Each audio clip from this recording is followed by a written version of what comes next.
अच्छा चलो ठीक है, देखेंगे वोटिंग का क्या होगा। अभी तो हम अपना कार्यक्रम करें। अच्छा ये बताइए, लास्ट क्लास में हम लोगों ने मीजोमेरिक इफेक्ट देख लिया था। कोई भी बच्चा इस क्लास में जिसको अभी भी रेजोनेटिंग स्ट्रक्चर बनाने में दिक्कत है? देवांश, सक्षम, ईशान, श्रेयांश, दिक्कत है? आयुष, प्रियांशी रेजोनेटिंग स्ट्रक्चर्स बन जाएंगे? Priyanshi is there? Yes ma'am, yes. Okay, Tanya Stuti तो आ जाएगी नहीं, रिकॉर्डिंग ऑन है। हाँ ठीक है, चलो all right. So I think हमने लास्ट क्लास में ये डिस्कस किया था कि अगर मेरे पास सपोज बेंजीन सिस्टम है और मैंने उसके ऊपर एक ऐसा ग्रुप लगाया जिसके की एटम पे नेगेटिव चार्ज हो, या की एटम पे लोन पेयर हो, या की एटम दूसरे एटम से सिंगल बॉन्ड से अटैच हो, इन दैट केस वो वाला जो ग्रुप है वो कौन सा इफेक्ट शो करने वाला है? Plus M. ये सबको याद है? तो प्लस एम वाले ग्रुप्स को आज हम लोग आइडेंटिफाई करेंगे। देखिए, तो प्लस एम के लिए मैंने आपको ये बताया था, ऐसे ग्रुप्स बोला जाता है दे आर एक्टिवेटिंग ग्रुप्स। ये वो ग्रुप्स है जिनका की एटम जो है वो नेगेटिव चार्ज है, या की एटम लोन पेयर रख रहा है, या की एटम दूसरे एटम से सिंगल बॉन्ड से अटैच है। लेकिन इसके बहुत सारी, हम इसके बारे में समझते हैं। अनदर विद सिंगल बॉन्ड, ठीक है। अब कौन से ऐसे हो सकते हैं? जैसे कि हमने देखा O माइनस हो सकता है जो कि प्लस एम इफेक्ट दे। OH हो सकता है क्योंकि O के ऊपर आप देख रहे हैं लोन पेयर ऑफ इलेक्ट्रॉन है, हो सकता है।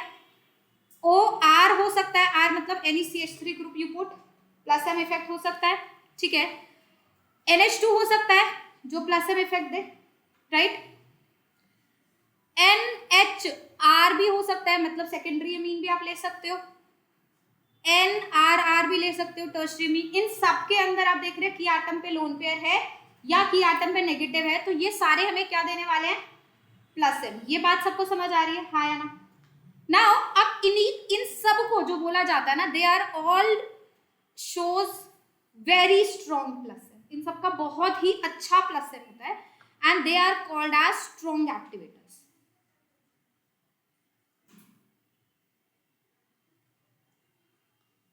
ठीक है जी। अब आप देखो, इन स्ट्रॉन्ग में से अब मैं जस्ट सेकेंड केस पे जा रही हूँ। This is the first case we have taken. Second case पे मैं जा रही हूँ। सेकेंड केस मॉडरेट एक्टिवेटर्स के आएंगे। वो भी ऐसे ही ग्रुप्स होंगे जिन पे नेगेटिव है, लोन पेयर है या सिंगल से अटैच है, लेकिन आप उसमें नोटिस करोगे जो लोन पेयर या नेगेटिव होगा वो किसी और रेजोनेंस में भी होगा apart from the resonance of benzene. जैसे कि look at these groups, can you think of these groups? की एटम है मेरा नाइट्रोजन, इस पे लोन पेयर है, मैं यहां बेंजीन लगाऊंगी तो ये बेंजीन के साथ इसका लोन पेयर रेजोनेंस में जाएगा, लेकिन बेंजीन के साथ साथ आप देख रहे हैं यहां पे भी एक रेजोनेंट करने की टेंडेंसी है। तो अगर वो वहां पे जा रहा है रेजोनेंस, तो बेंजीन के साथ फॉर अ व्हाइल नहीं जा रहा होगा, और अगर बेंजीन के साथ जा रहा है तो वहां नहीं जा रहा होगा। मतलब यहाँ पे आप देख रहे हैं इस लोन पेयर की बेंजीन के अंदर रेजोनेट करने के चांसेस अब 50% हो चुके हैं, 50% वो वहां पे भी जा सकता है ना। मतलब it is not 100% activating the benzene system. तो ये सारे ग्रुप जो होंगे जिनके अंदर एक और रेजोनेंस एग्जिस्ट कर रही है, वो हमारे मॉडरेट एक्टिवेटर्स के केस में आ जाएंगे। ये बात सबको समझ आ रही है, हाँ ना? अब जैसे ये है, या फिर ऐसा कुछ मैंने सोचा, can you think of substance system like this? Lone pair है and there is a resonance back side, and या फिर आप ऐसा देखो कुछ ester type group, lone pair है बट एक और रेजोनेंस एग्जिस्ट कर रही है, ऑक्सीजन है एल्कीन के साथ रेजोनेंस में प्रेजेंट है। तो अगर मैं ऐसा कोई भी सिस्टम लूंगी, इन सब के अंदर एक और रेजोनेंस होने की वजह से बेंजीन के अंदर रेजोनेट करने के चांसेस कम होंगे, so they are said to be moderate activators. कितने बच्चे मेरी बात समझे हैं? Yes ma'am. Akriti, Priyanshi, Tanya, clear है? Asmi, yes ma'am, yes ma'am, Ayesha, Nandini, yes ma'am. तो स्ट्रॉन्ग एक्टिवेटर्स जिसपे नेगेटिव हो, लोन पेयर हो और कोई और रेजोनेंस ना हो, मॉडरेट एक्टिवेटर नेगेटिव हो, लोन पेयर हो और एक और रेजोनेंस हो किसी और सिस्टम के साथ, तो वो मॉडरेट हो गए। अब आते हैं तीसरे वाले विच आर वीक एक्टिवेटर्स, इनको बोला जाता है alkyl groups. All alkyl groups are weak activators.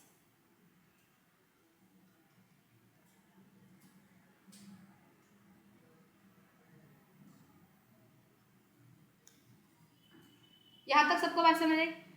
तो आपने देखा मैंने तीन जो केसेस बताए थे कि atom has negative, lone pair और सिंगल बॉन्ड, वो तीनों मैंने कैसे डिवाइड कर दिए। Negative lone pair 100% resonance strong, negative lone pair another resonance also present moderate, और सिंगल बॉन्ड से अटैच अल्काइल ग्रुप्स हो गए, वो सारे वीक एक्टिवेटर।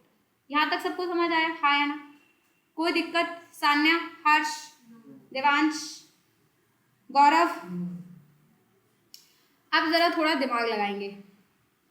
यहां तक नोट किया सबने?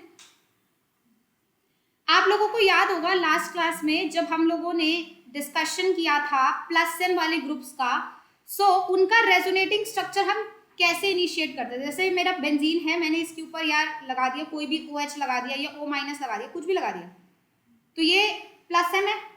अब इनका रेजोनेंस मैं कैसे ड्रॉ करती हूँ? नेगेटिव, सिंगल और डबल का रेजोनेंस में से नेगेटिव पहले बॉन्ड बनाता है, डबल टूटता है, लाइक दिस। हाँ या ना?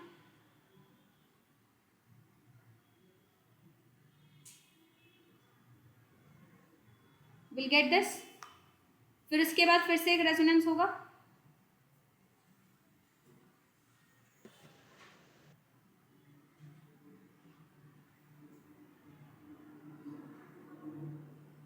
ठीक है, फिर एक और रेजोनेंस होगा।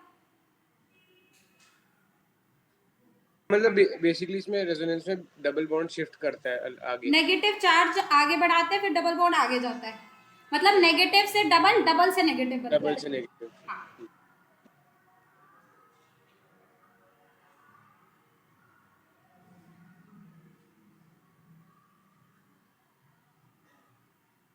ये बनेगा सिस्टम। हाँ या ना?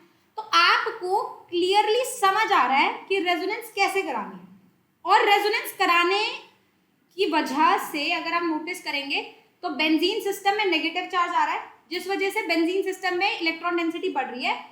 बट अगर आप बहुत ध्यान से नोटिस करोगे कि नेगेटिव चार्ज हर जगह नहीं आ रहा, वो नेगेटिव चार्ज या तो ऑर्थो पोजीशन पर आ रहा है, या तो पैरा पोजीशन पर आ रहा है, या फिर से ऑर्थो। हम रेजोनेंस कैसे भी करवा दें, जो भी चार्ज आ रहा है वो सिर्फ दो ही पोजीशन पे सर्कुलेट हो रहा है, ortho and para. It is not uniformly distributed over all the position of benzene. तो ये पॉइंट भी हम यहां लिखेंगे। The plus M group circulates the negative charge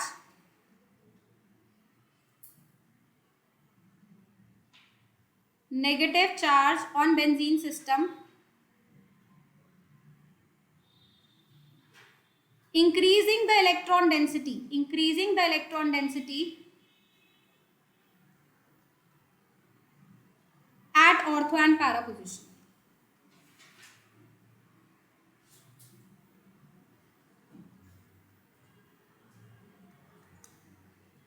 Increasing the electron density at ortho and para position. Negative charge is not coming at meta position.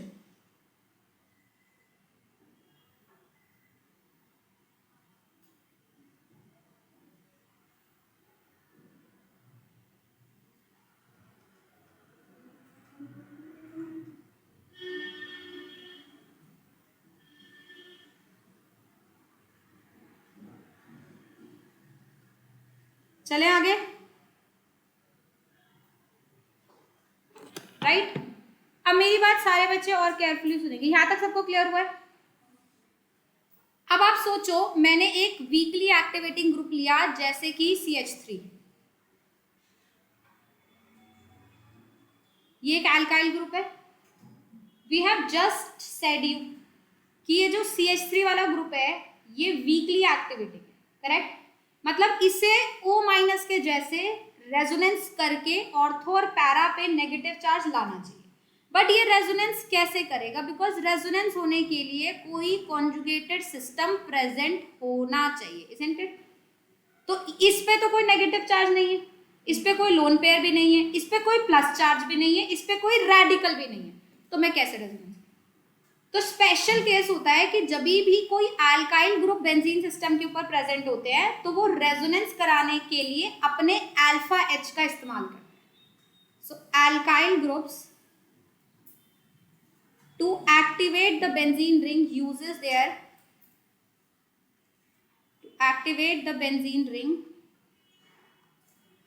their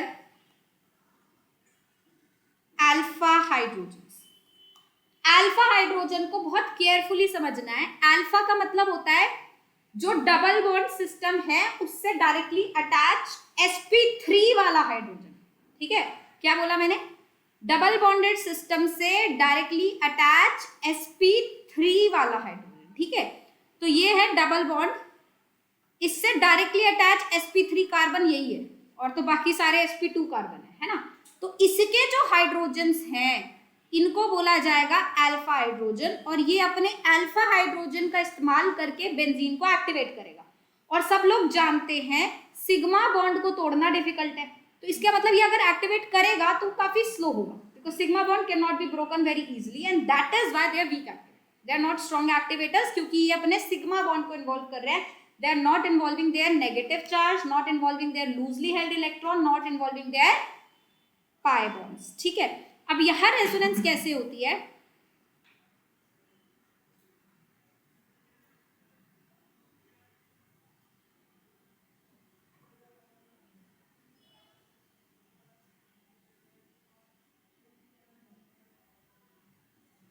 यहाँ resonance कैसे होती है? देखिए ये अल्फा एच है, ध्यान से एक बार सुन लो. ये अल्फा एच के जो सिंगल बॉन्ड्स हैं, जो सिग्मा बॉन्ड्स हैं, ये ब्रेक करेंगे, आगे आएंगे और यहां से पाई बॉन्ड टूटेगा. करेक्ट. अब ये सब लोग जानते हैं एच का बॉन्ड तोड़ना आसान नहीं है. एच का क्या, कोई भी सिंगल बॉन्ड तोड़ना आसान नहीं है. हम कभी भी कोई सिंगल बॉन्ड तोड़ नहीं सकते, वो बहुत डिफिकल्ट होता है. तो यहाँ पे ऐसा क्या हो रहा है कि सिंगल बॉन्ड टूट रहा है? सी, यहाँ पे सिंगल बॉन्ड इसलिए टूट पा रहा है क्योंकि जो स्ट्रक्चर्स उसको तोड़ने के बाद बन रहे, they are not the real structures. You understand, they are resonating structures, है ना. और रेजोनेटिंग स्ट्रक्चर कोई असली स्ट्रक्चर तो होते नहीं है. भाई कोई असली स्ट्रक्चर बनाना हो तो मैं कहूंगी कि मैं सिग्मा बॉन्ड नहीं तोड़ सकती. दे विल रिवर्ट बैक ना, ये वापस जा सकते हैं ना. और हमने कहीं पे भी ये नहीं कहा कि रेजोनेटिंग स्ट्रक्चर बहुत स्टेबल होने चाहिए, ऐसा भी हमने कुछ नहीं कहा. तो हम पॉसिबिलिटीज की बात कर रहे हैं. हाँ, पॉसिबिलिटी एग्जिस्ट कर सकती है. तो सिग्मा बॉन्ड टूटेगा, सिग्मा बॉन्ड का बॉन्ड आगे जाके एक पाई बनाएगा और पाई बॉन्ड टूट के एक नेगेटिव चार्ज बनाएगा. तो पहला जो स्ट्रक्चर होगा उसमें आप देखेंगे बेंजीन पे नेगेटिव आएगा, यहां डबल बॉन्ड होगा, 2 H तो एज इट इज लगे रहेंगे बॉन्ड के साथ. एक H का बॉन्ड टूटा है तो वो H as a H plus रहेगा. ये होगा हाई ना, and now it can rotate just like a normal structure. इस फिनोमिना को बोला जाता है hyperconjugation. There are several names which are associated with hyperconjugation. Hyperconjugation एक सिग्मा पाई स्टार ओवरलैप है. I'll explain what is the sigma pi star. Sigma pi star overlap है. Baker Nathan effect इसे बोला जाता है. Also we call it as no bond resonance.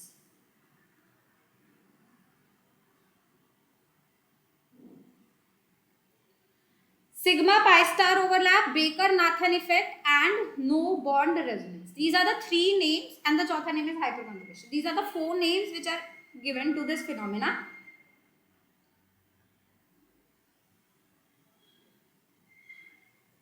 Now, sigma pi star overlap को समझते हैं. सिर्फ अल्फा. सिग्मा बॉन्ड कहां से आए? कार्बन और हाइड्रोजन का सिग्मा बॉन्ड है. ठीक है, और पाई बॉन्ड तो ऑलरेडी फॉर्म हो रखा है कार्बन कार्बन के बीच में, है ना. मतलब ये जो पाई बॉन्ड है, दिस वन, ये पाई बॉन्ड तो ऑलरेडी फॉर्म हो रखा है ना कार्बन कार्बन के बीच में. तो जब पाई बॉन्ड बन गया है तो जो भी बॉन्ड बनता है, हमने जस्ट अभी एमओटी पढ़ा था, जो भी बॉन्ड बनता है वो बॉन्डिंग ऑर्बिटल से बनेगा, बिकॉज बॉन्डिंग ऑर्बिटल में इलेक्ट्रॉन फाइंडिंग डेंसिटी सबसे ज्यादा है, इलेक्ट्रॉन सबसे ज्यादा स्टेबल वहां पर है. तो जब पाई बॉन्ड बना होगा तो बॉन्डिंग ऑर्बिटल इस्तेमाल हुआ होगा, तो एंटी बॉन्डिंग खाली हुआ होगा ना. तो एंटी बॉन्डिंग जो खाली है उसके अंदर जो पाए वाले सिस्टम का एंटी बॉन्डिंग खाली है, उसके अंदर बगल वाले कार्बन के सिग्मा इलेक्ट्रॉन गए, इसलिए इसे बोला जाता है सिग्मा पाई स्टार ओवरलैप। समझ आई बात? तो बगल जहां डबल बॉन्ड है उसके बगल वाला कार्बन का सिग्मा गया तुम्हारा, और जो डबल बॉन्ड बना हुआ है उसका पाई ऑर्बिटल इन्वॉल्व है, तो पाई स्टार खाली है, तो सिग्मा पाई स्टार ओवरलैप इसे बोला जाएगा। नो बॉन्ड रेजोनेंस इसलिए बोल रहा है क्योंकि इसके रेजोनेटिंग स्ट्रक्चर में आप देख रहे हैं कार्बन और हाइड्रोजन के बीच में कोई बॉन्ड एग्जिस्ट नहीं करेगा। वैसे आपको ये पता होना चाहिए हाइड्रोजन प्लस H+ एक ऐसा आयन है जो सिर्फ और सिर्फ पानी में एग्जिस्ट कर सकता है। H+ पे इतनी ज्यादा इलेक्ट्रॉन डेंसिटी है कि वो गैस फेज में एग्जिस्ट ही नहीं कर सकता, इट इज हाईली अनस्टेबल। तो अगर H+ एग्जिस्ट नहीं कर सकता, इसलिए ना वो उसकी विसिनिटी में रहेगा, उसके पास रहेगा, और इसलिए जो ये स्ट्रक्चर्स है इसमें कार्बन और हाइड्रोजन के बीच में कोई भी बॉन्ड नहीं होगा, इसलिए इसे नो बॉन्ड रेजोनेंस और बेकर नाथन इफेक्ट वो बंदे का नाम है जिसने निकाला, तो Baker Nathan effect, no bond resonance, hyperconjugation, sigma pi star overlap, चारों नाम से जाना जाता है। यहां तक सबको क्लियर हुआ? और इसी हाइपर कॉन्जुगेशन के थ्रू एल्काइल ग्रुप्स हमारे पूरे बेंजीन सिस्टम को एक्टिवेट करते हैं, और बहुत वीकली एक्टिवेट करेंगे क्योंकि सिग्मा बॉन्ड तोड़ना आसान नहीं है। अब यहाँ पे कितनी, मतलब how many times this thing can happen, जितनी बार अल्फा एच होंगे या जितने नंबर ऑफ अल्फा एच होंगे उतनी बार टूट सकते हैं और उतनी बार ये काम हो सकता है। तो एक सॉर्ट ऑफ हम यहाँ पे बोल सकते हैं कि the activation of alkyl system,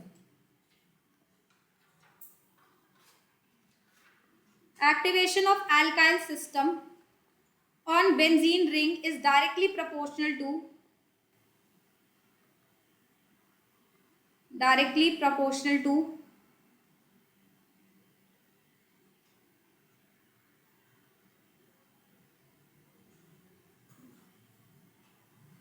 number of alpha hydrogen। यहां तक बात कितने बच्चों को समझ आई है? Yes, ma'am. Priyanshi, Yes, ma'am. Priyanshi तुम लास्ट क्लास में थी? Yes, ma'am.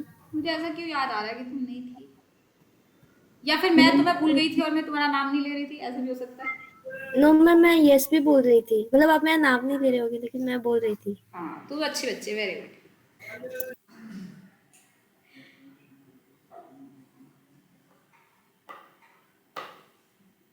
आगे बढ़े। अच्छा जी, अगर मैंने आपसे सवाल पूछा और वो भी बहुत अच्छा वाला, मैंने आपसे सवाल पूछा which of the benzene ring is highly activated,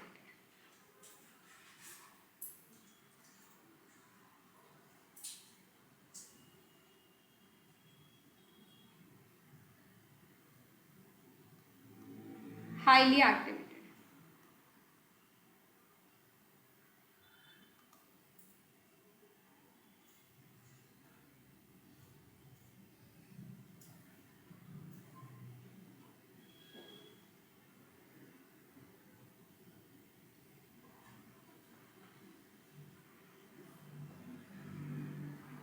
अब इसमें देखो, मैं आपको, आई am not telling you any kind of orders, बस मैंने आपको सिर्फ ये बताया है मॉडरेट कौन है, वीक कौन है। अब उसी के बेसिस पे देखिए आप काफ़ी कुछ एनालाइज कर पाएंगे अगर आपने चीज़ें ठीक से समझी है तो। ऑर्डर बताते हैं, इसमें ऑर्डर बताएंगे, ठीक है? विच तो है, हम ऑर्डर ही बता देंगे पूरा क्योंकि मैंने ऑप्शन ज़्यादा दे दिए हैं।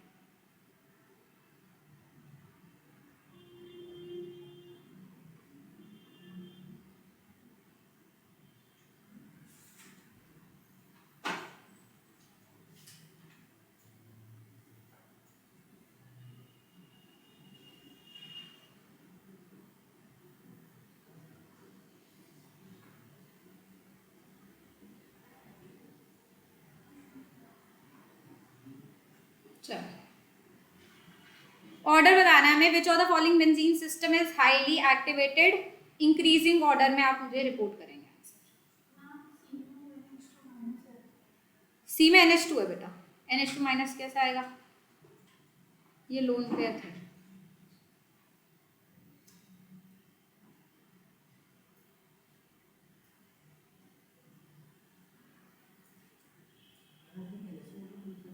हैं टेलीस्कोप क्या?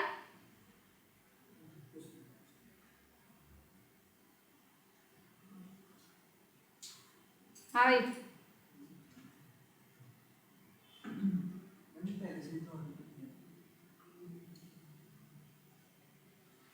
नहीं है, देवांश बताएगा।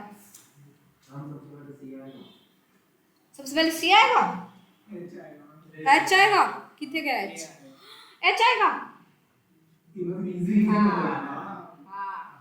एच आएगा। तू डिक्रीजिंग बता रहा है तो सी नहीं आएगा।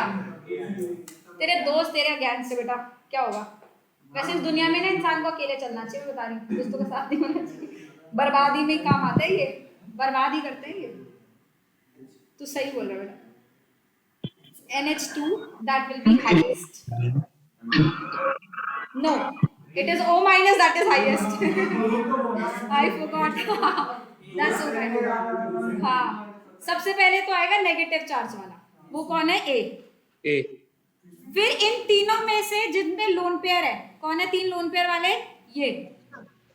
इन तीनों में से बी और सी स्ट्रॉन्ग में आएंगे, डी मॉडरेट पे आएगा। और बी और सी में से इलेक्ट्रोनेगेटिविटी कम किसकी है, नाइट्रोजन की, तो उसका प्लस एम ज्यादा होगा, इसलिए सी आएगा, फिर बी आएगा और फिर डी आएगा। ठीक है, बी और सी स्ट्रॉन्ग एक्टिवेटर्स है, ये समझ आया। नाइट्रोजन लेस इलेक्ट्रोनेगेटिव है, ये पता है, लेस इलेक्ट्रोनेगेटिव है तो जल्दी देगा, जल्दी देगा, इसका मतलब स्ट्रॉन्ग प्लस एम हो गया। हाँ, तो सी हो गया, बेटर देन बी। और ये मॉडरेट है तो ये कम हो गया। अब ये सारे वीक है, ठीक है, और वीक के activation number of alpha H पे डिपेंडेंट है। और अल्फा एच इसमें कितने हैं, 3, इसमें कितने हैं, 2। अल्फा समझे, जस्ट अटैच वाले, इसमें कितना है, 1, और इसमें अल्फा एच कितने हैं, 0। तो ई बेटर होगा एफ से, एफ बेटर होगा जी से, और सबसे बेकार होगा एच। समझ आया सबको, हाँ या ना।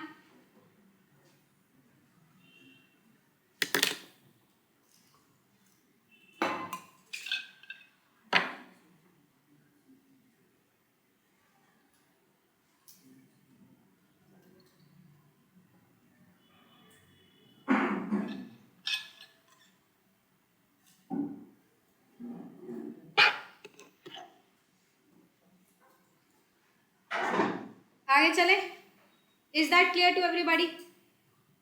Yes ma'am. सान्या जी, हर्ष, अपनी कॉपी में देख लिया कर।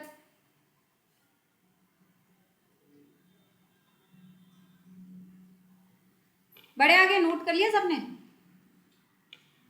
आयुष, नंदिनी, स्तुति, आयशा, प्रियांशी, तान्या, यस मैम। रश्मि, यस मैम।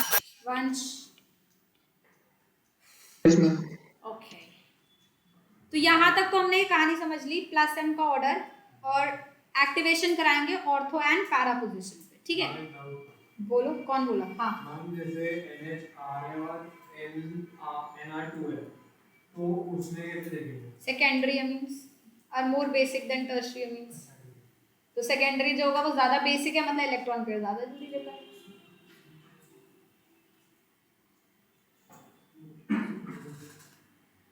आगे बढ़े, यहां पे हमने बात करी किसकी, एक्टिवेटर्स की। अब आते हैं डीएक्टिवेटर्स पर।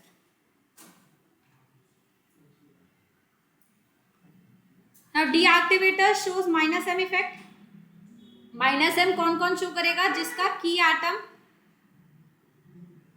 Attach to another with double और ट्रिपल, और key atom has positive charge. यही बात करी हमने, हाँ या ना।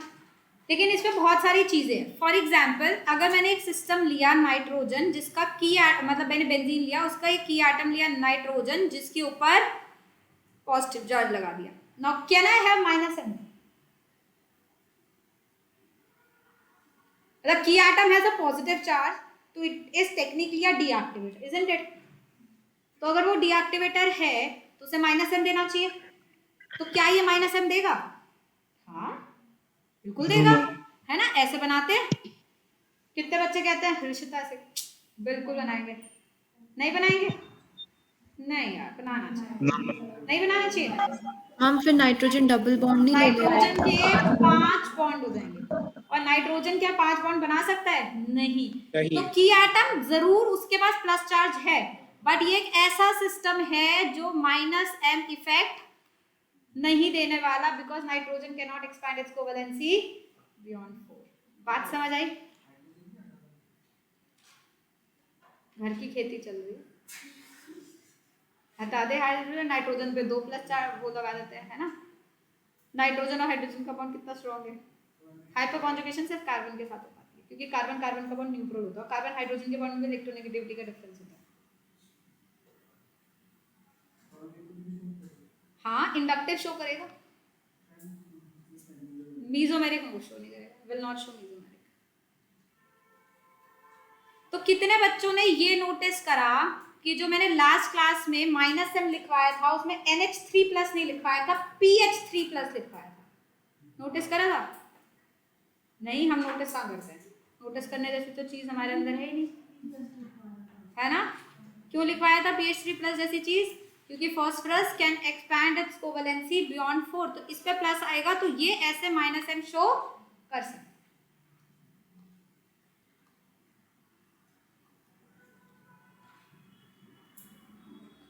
राइट, अब इसके ऊपर बेस्ड क्वेश्चन हमारे उसमें है मॉड्यूल में। तुम लोगों के पास है मॉड्यूल? स्कूटी पर आते हैं, बैग धोना भी नहीं पड़ता, सामान भी नहीं रखते हैं।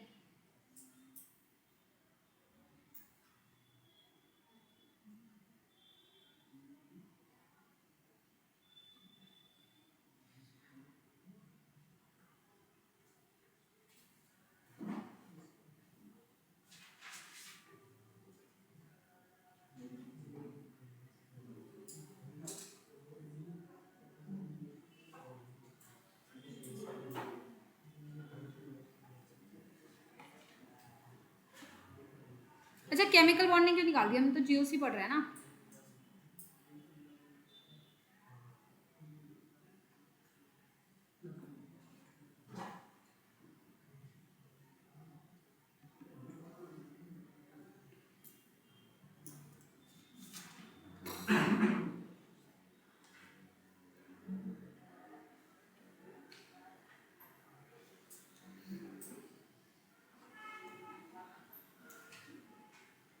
किसी के पास भी मॉड्यूल नहीं है?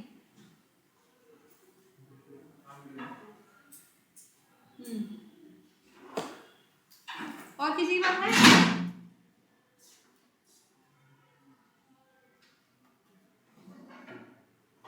Question 9 level 1 question 9।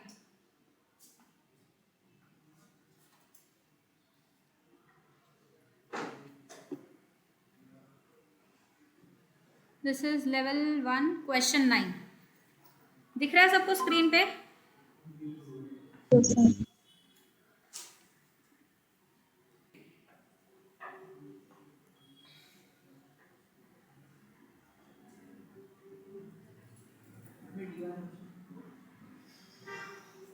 दो क्या है?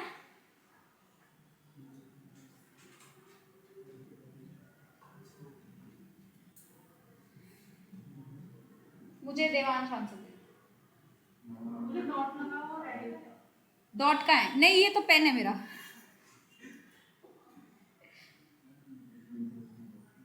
और जूम करेंगे ऐसे? हाँ, सॉरी।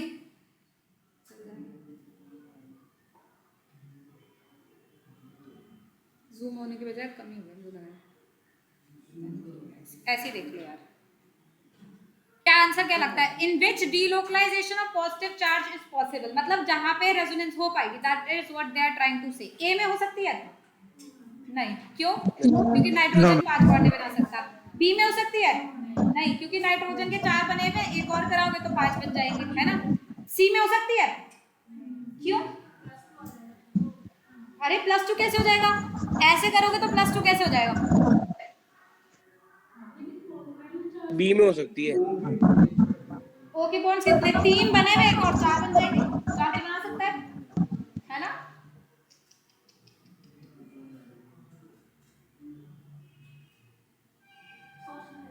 सोचो, क्या बात है, सोचना भी दिखता है। सोचो।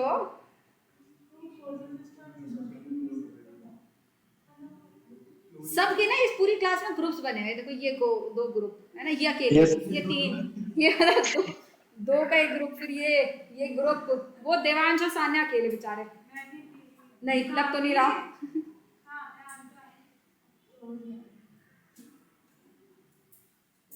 हम डी वाला। तो बताओ फिर क्या लॉक करें, सी या डी? सक्षम तू बता दे, आज सक्षम बताएगा कुछ अच्छा, मतलब बेहतरीन।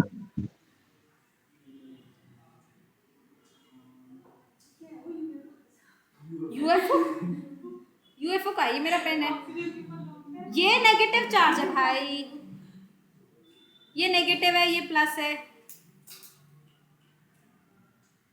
अब बता भाई, सक्षम चला जाएगा समय, सबकी आंखें तेरे ऊपर, निगाहें टिकी हुई हैं, तू आंसर नहीं देगा। तू डी चूज कर लेता, अच्छा क्यों? मतलब ए हो नहीं सकता, बी हो नहीं सकता, सी अच्छा नहीं लग रहा। नहीं ए और बी तो रीजन है कि वो हाँ, ए और बी तो नहीं होगा, ठीक है, सी और डी में से इंकी पिंकी पोंकी। किसका फोन बज रहा है ये? तो फिर तूने डी चूज क्यों करा, ये तो बता दे। क्योंकि उसके कॉलम में डबल बॉन्ड नहीं है। अब बता दे डी क्यों चूज करा, नहीं तो मन कर रहा है डी के साथ अफेक्शन है, कोई खास किसी स्पेशल का नेम डी से शुरू होता है, क्या चक्कर क्या है? हाँ मतलब उसमें डीलोकलाइजेशन जो सी में है ना, हाँ। वो हो नहीं सकता, मतलब क्यों?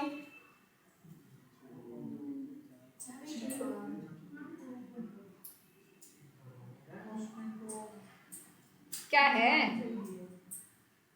ये सारे के सारे बच्चे एक ही चीज इंडिकेट करते हैं कि ये सब पैदल है दिमाग से। भैया सी तो नहीं है, आंसर तो डी है, बात बिल्कुल सही बोली उसने, पर रीजन क्या है? वाई सी मैम वो नॉट द? 2 के बियॉन्ड एक्सपैंड नहीं कर सकता कोवेलेंसी। किसके बियॉन्ड? 2 के 2 के बियॉन्ड को क्यों? ऑक्सीजन 4 बॉन्ड बना सकता है यार, क्या बात कर रहे हो? लेकिन ऑक्सीजन पे मेरे बच्चों एक लोन पेयर है जो दिखाया नहीं गया है, नालायकों। ऑक्सीजन, ये क्या है, बेंजीन के ऊपर जब ऑक्सीजन लगाओगे तो 2 लोन पेयर नहीं होंगे उसके ऊपर? होंगे ना 2 लोन पेयर, एक उसने प्रोटोनेट कर दिया है, तो टेक्निकली उसकी कोवेलेंसी सैटिस्फाइड ऑलरेडी है, because it already having one lone pair, 3 bond, मतलब 4 उसके फुलफिल है। अगर आप 5वां यहाँ लेके जाओगे तो उसके 5 हो जाएंगे। तो जो हम ये बात बोल रहे हैं, can not expand his covalency beyond 4, वो वैलिड है, बना वो भले ही 4 बॉन्ड रहा, लेकिन एक लोन पे भी तो हाइब्रिड ऑर्बिटल में उसका बैठा हुआ है, जो हम लोगों को यहाँ दिख नहीं रहा। भाई नहीं समझ आई बात? आई बात समझ? बहुत अच्छा। इस सबको वाटर के थ्रू लेके जाना पड़ेगा। वाटर ऐसा होता है 2 सिग्मा 2 लोन पेयर, हाँ है ना?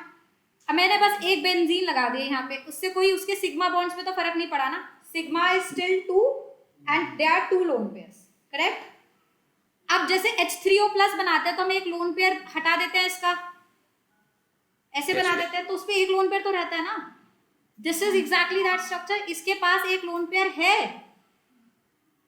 ठीक है? और अगर एक लोन पेयर है तो एक लोन पेयर हो गया, एक सिग्मा बॉन्ड ये हो गया, 2 H के साथ सिग्मा बॉन्ड, 4 बॉन्ड्स इसके ऑलरेडी बने हुए हैं। और अगर आप दोबारा से ये ऊपर लेके जाओगे तो ये 5वां होगा टेक्निकली, और 5वां वो बना सकता नहीं है, इसलिए यहाँ पे भी डीलोकलाइजेशन पॉसिबल नहीं है। डीलोकलाइजेशन सिर्फ यहाँ पॉसिबल है, the negative charge will come down and will form a pi bond. बात आई सबको समझ, हाँ या ना? Clear? Yes ma'am. Very good, चले आगे, डन।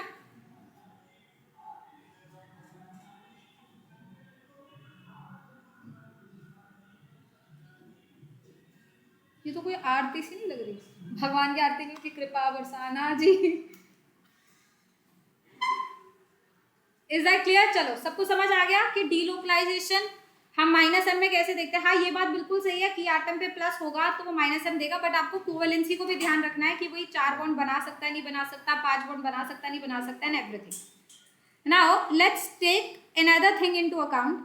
हमने बोला अ सिस्टम जिसके अंदर की एटम दूसरे से डबल या ट्रिपल से अटैच है वहां पे भी -m होता है, राइट? क्यों? जैसे NO2 ग्रुप लगा हुआ है तो वी कैन सी -m इस तरीके से हो सकता है, oxygen being directive pi bond को खींचेगा जिस वजह से बेंजीन पे क्या आ जाएगा, प्लस चार्ज। अब इसकी भी आप रेजोनेंस ड्रॉ करेंगे तो आप मुझे बता सकते हैं कि प्लस चार्ज कहाँ कहाँ आएगा? क्या सब जगह प्लस चार्ज आ रहा है? उड़तो पैरा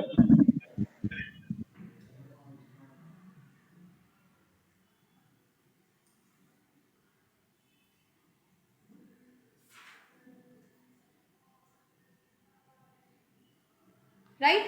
तो क्या पॉजिटिव चार्ज हर जगह आ रहा है? नहीं। और पॉजिटिव चार्ज कहाँ है? ऑर्थो पे, और पैरा पे और फिर से ऑर्थो पे। मतलब डीएक्टिवेशन भी सिर्फ और सिर्फ कहां पर हो रही है? ऑर्थो पैरा पे।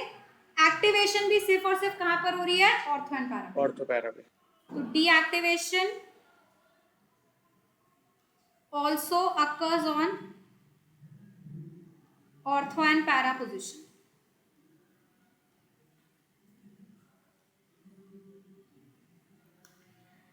Now we have to understand one more thing which is very important.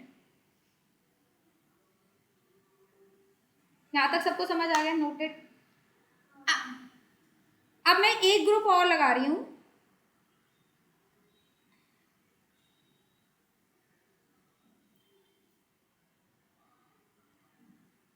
CF3, ठीक है? अब मुझे ये चेक करना है कि ये ग्रुप का क्या नेचर होगा, मतलब विल इट शो +m और will it show -m? If I go with the rules, if key atom is attached to another atom with a sigma bond, it should show +m. So how many of you agrees and says it will show +m? मैंने सवाल पूछा तो obviously बात है +m तो नहीं होगा ना, इस पर क्यों पूछ रही होती है ना सामने? हमें क्यों जो नहीं? फ्लोरीन खींच रहा होगा ना कार्बन से। हाँ, तो बेसिकली यहाँ पे क्यों +m नहीं हो सकता? क्योंकि अगर यहाँ पे CH3 होता तो +m हो जाता ना। कैसे हो जाता +m श्रेयांश?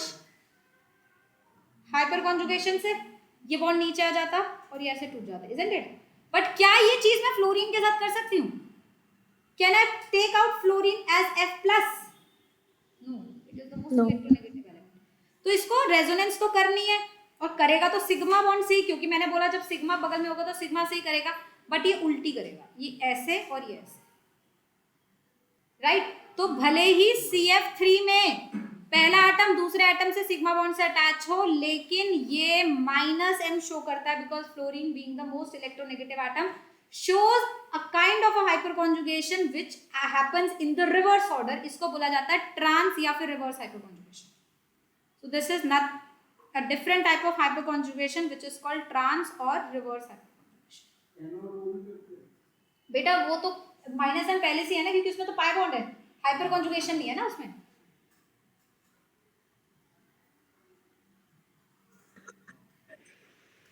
ट्रांस और रिवर्स हाइपरकॉन्जुगेशन. तो CF3 और CCl3 दो ऐसे ग्रुप्स हैं जो कि -m, मतलब all these halogens CBr3 and CI3 also, these are the one जो -m शो करते हैं, जबकि की एटम दूसरे एटम से सिग्मा बॉन्ड से अटैच है, क्योंकि यहाँ हाइपर कॉन्जुगेशन नहीं, रिवर्स हाइपर कॉन्जुगेशन या फिर ट्रांस हाइपर कॉन्जुगेशन वैलिड होता है, and that is because of the electronegativity of the substituent atom. Ma'am वो आप कह रहे थे ना कि जैसे हाँ, और C डबल बॉन्ड बना देगा. एंड दैट इज, हाँ आयुष क्या कह रहा है? जैसे नाइट्रोजन भी वो 5 बॉन्ड ही बना सकते हैं, कार्बन भी तो शायद 4 ही बॉन्ड बनाता है, कारिल कार्बन. हाँ तो 4 ही तो बनाया, फ्लोरीन का तोड़ दिया ना ये बॉन्ड. फ्लोरीन का तोड़ दिया, ठीक है. हाँ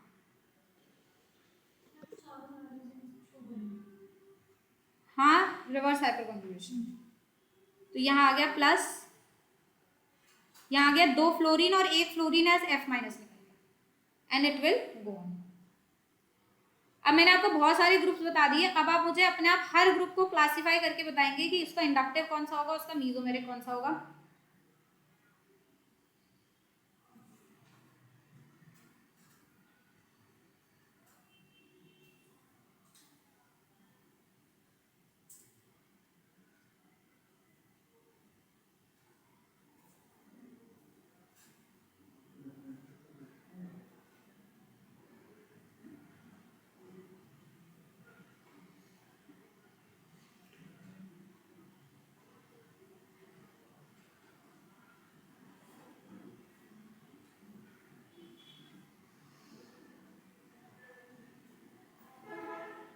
is that clear to everybody? क्या करता, बैठा रहता वहीं पे? हाँ, जैसे H प्लस बैठा रहता है, तू भी यहाँ कर क्या रहा, बैठा ही तो है, विसिनिटी में रहेगा, जैसे H plus no bond resonance, बिल्कुल वैसे। फ्लोरीन अच्छा लीविंग ग्रुप है ही नहीं, इसलिए जा नहीं सकता।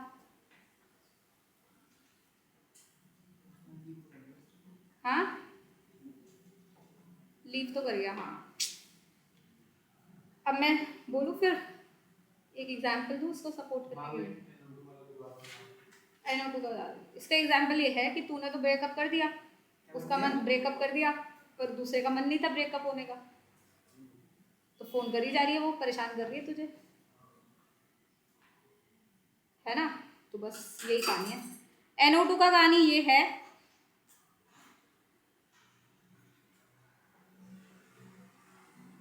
उसमें तो बेटा की एटम दूसरे एटम से डबल से अटैच है ना जी?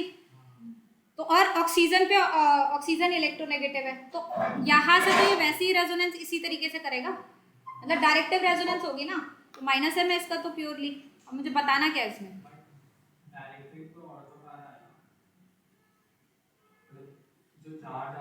वो तो हमेशा ऑर्थो पैरा पर ही आएगा, चाहे प्लस हो ऑर्थो पैरा पे आएगा, माइनस हो तो भी ऑर्थो पैरा पर ही आएगा। अगर प्लस होगा तो डीएक्टिवेटिंग है, और हाँ, नेगेटिव होगा तो एक्टिवेटिंग है। हाँ, मतलब अगर ये माइनस m शो कर रहा है तो ऑर्थो पैरा पे ही चार्ज आ रहा है, और कौन सा आ रहा है, प्लस। और अगर ये माइनस वो प्लस m शो कर रहा है तो ऑर्थो पैरा पे ही चार्ज आ रहा है बट माइनस। ठीक है, इसको ऑर्थो पैरा डायरेक्टिक और मेटा से कंफ्यूज हो रहे हो तो मैं अभी बताने वाली हूँ वो कॉन्सेप्ट क्या है। ठीक है, बट अभी के लिए फिलहाल का जो चीज हमें समझ आई है वो ये है, चाहे कोई ग्रुप प्लस m दे चाहे कोई ग्रुप माइनस m दे, वो ऑपरेट तो ऑर्थो पैरा पे ही करेगा, मेटा पे रेजोनेंस ऑपरेट ही नहीं कर रहा है, ना ही डीएक्टिवेशन वाला और ना ही एक्टिवेशन वाला। अब इसको एक हेडिंग लगा के ऐसे स्क्वायर में लिखो, Meta is always silent towards resonance, Meta is always silent towards resonance.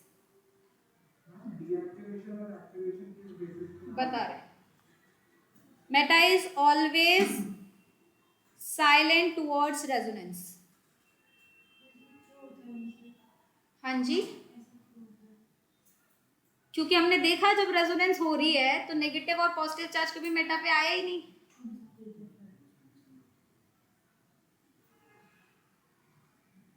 Meta is always silent towards resonance. अब रेजोनेंस चाहे वो हो, मतलब प्लस एम हो चाहे माइनस एम हो, वो मेटा पे नहीं होने वाला।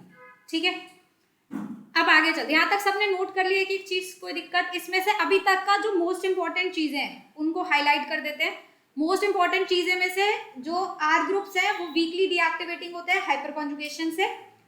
अगर की एटम पे प्लस चार्ज है तो सिर्फ आंख बंद करके उसे माइनस एम नहीं बोलना, you have to check whether the covalency is exceeding और नॉट, उसके हिसाब से हम आंसर देंगे कि माइनस एम देगा नहीं देगा। CF3 CCl3 दो पर्टिकुलर ऐसे केस है जिसमें की एटम दूसरे से सिंगल बॉन्ड से अटैच होता है बट वो ट्रांस हाइपर कॉन्जुगेशन की वजह से डीएक्टिवेटिंग होता है। चौथा, चाहे आप प्लस एम ग्रुप लगाओ चाहे माइनस एम ग्रुप लगाओ, पॉजिटिव और नेगेटिव चार्जेस जो भी बेंजीन के ऊपर आएंगे वो ऑर्थो और पैरा पर ही आएंगे, मेटा पे रेजोनेंस का 1% भी रोल नहीं है, meta is always silent towards resonance. So these are the 4-5 things जो हमने इंपॉर्टेंट स्टडी करे, इनको कलेक्टिव करके बात समझते हैं। हाँ, स्ट्रॉन्ग होता है, CCl3 CF3 are very strong डीएक्टिवेटर्स, क्योंकि F माइनस निकल रहा है ना, F तो wants to keep the negative charge ना, H does not wants to keep the positive charge, तो वो वीक था, F wants to keep the negative charge, तो दे आर स्ट्रॉन्ग डीएक्टिवेटर्स। ये भी लिखिए, CF3 CCl3 are strong deactivators, वो CH3 was weak activator, CF3 and CCl3 are strong deactivators. Hyperconjugation से जो आपका अल्काइल ग्रुप अटैच है बेंजीन के ऊपर, वो से एसिडिक नहीं बनाना, क्योंकि H+ छोड़ना नहीं चाह रहा ना। हाँ, CH3 are weak deactivators, weak activators. ठीक है, ट्रांस हाइपर कॉन्जुगेशन बहुत डोमिनेट है compare to normal hyperconjugation जो CH3 के केस में है। अब आते हैं, ये हमने ये वर्ड ही क्यों दिया कि प्लस एम वाले ग्रुप्स एक्टिवेटर है, किस रेफरेंस में दिया, और माइनस एम वाले ग्रुप डीएक्टिवेटर्स है, ये हमने किस रेफरेंस में नाम दिया गया है। This is with respect to the attack of electrophile. with respect to attack of electrophile.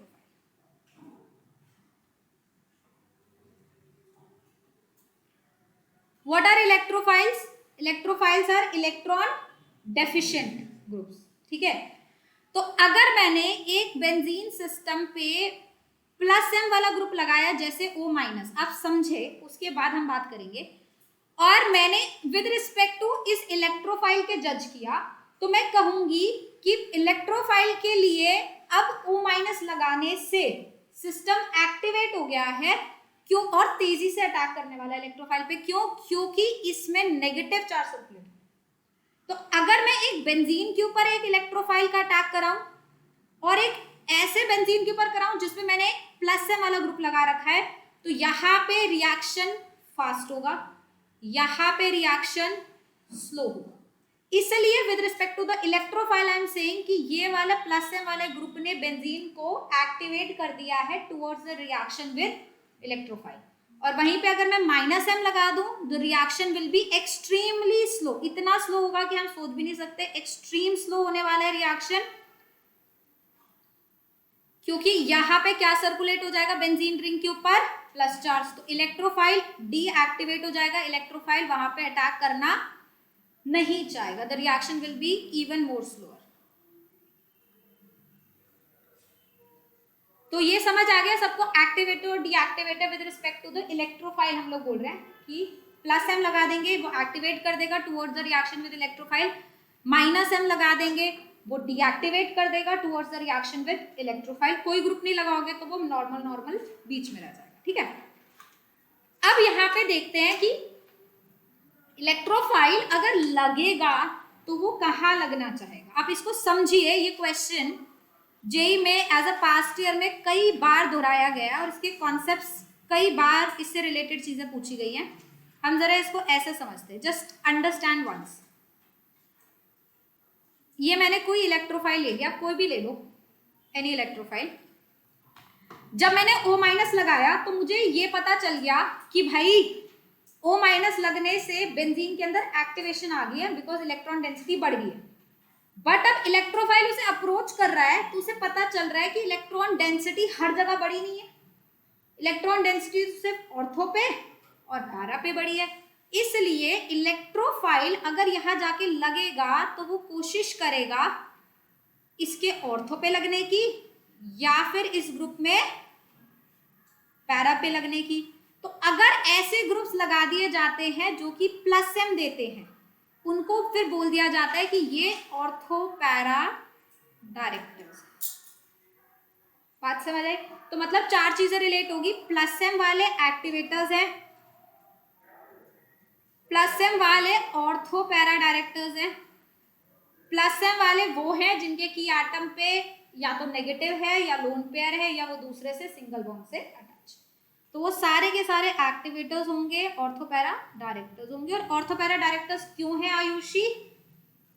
क्यों हैं ऑर्थो पैरा डायरेक्टर्स? बढ़ गई है ना? तो +m की वजह से ऑर्थो पैरा पे इलेक्ट्रॉन डेंसिटी बढ़ी। ठीक है, अब दूसरी कहानी भी सुनते चलो, फिर आराम से तसल्ली से समझ आएगी कहानी। अब यहां लगा दिया मैंने NO2, ठीक है, ये क्या कर रहा है? डीएक्टिवेट। ठीक है, डीएक्टिवेट कर दिया तो इस इलेक्ट्रोफाइल लगना नहीं चाह रहा। ठीक है, लेकिन फिर भी अगर ये जबरदस्ती लगे तो ये कहेगा कि अच्छा मैं तो गलत सोच रहा था, इलेक्ट्रॉन डेंसिटी कम जरूर हुई है लेकिन सिर्फ ऑर्थो और पैरा पे, मेटा पे कम नहीं हुई। मेटा पे तो जितनी ओरिजिनल थी उतनी ही है, इसलिए जाके कहां पे लगाए? मेटा पे। तो मेरी बात ध्यान से सुनना, ये मेटा डायरेक्टर इसलिए नहीं है क्योंकि मेटा एक्टिवेट हुआ है, ये मेटा डायरेक्टर इसलिए है क्योंकि ऑर्थो पैरा डीएक्टिवेट हुआ। ठीक है, this is the question of past year.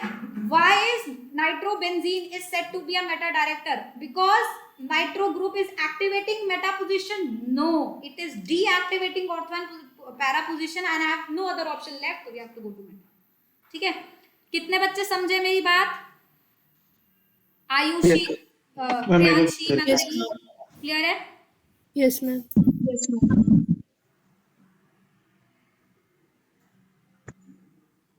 Meta director सक्षम, तुझे क्लियर हो गया अच्छे से? तो इलेक्ट्रॉन डेंसिटी कम हो रही है ऑर्थो और पैरा पे, बट मेटा डायरेक्टर इसलिए है क्योंकि ऑर्थो पैरा पे कम हो रही है, मेटा पे कुछ नहीं है। Meta director because ortho and para are highly deactivated.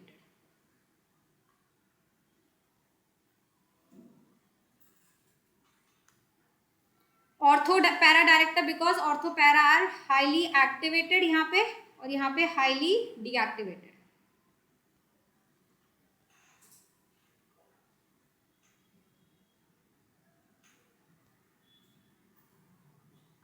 हाँ जी,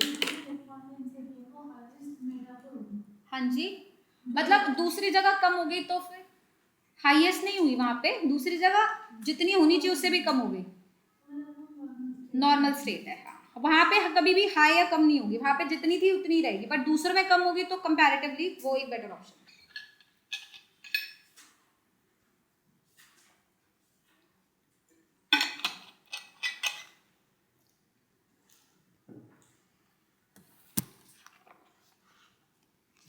एक ग्रुप था हम्म COR और OCH डबल बॉन्ड CH2, इसमें आप रिलेट कैसे करोगे प्लस है?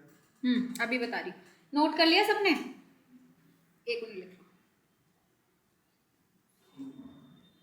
OR COR तो बेटा ये माइनस है हो गया ना, COR तो COR कैसे लगेगा? ईथर है, एस्टर है, ईथर है, एस्टर है, तो C से लिंक्ड है, तो एस्टर तो ये हो गया ना बेटा, ये हो गया ना, तो ये तो माइनस है ना, की item attached to another with the double, है ना? और क्या बोला तूने?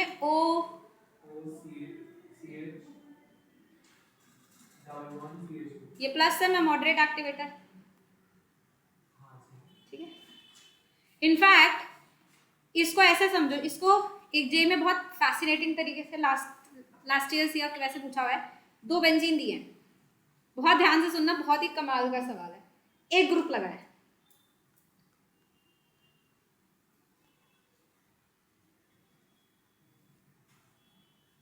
this benzene is A, this benzene is B, which benzene is activated? You have to look for the key atom, ठीक है? A, क्यों? क्योंकि A के की एटम पे क्या है? लोन पेयर, B के की एटम पे क्या है? डबल बॉन्ड, ठीक है? तो ये करेगा इसे एक्टिवेट, ये करेगा इसे डीएक्टिवेट, तो A इज एक्टिवेटेड या ऑर्थो पैरा डायरेक्टर जैसे हम बोल सकते हैं, B is deactivated.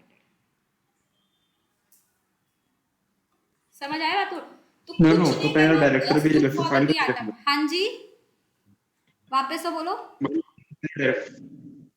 Ma'am ortho para director भी इलेक्ट्रोफाइल के रिस्पेक्ट में बता। हाँ, ऑर्थो पैरा डायरेक्टर क्या लेफ्ट वाला होगा ना, ए वाला, यस मैम। हाँ, और बी वाला मेटा डायरेक्टर होगा।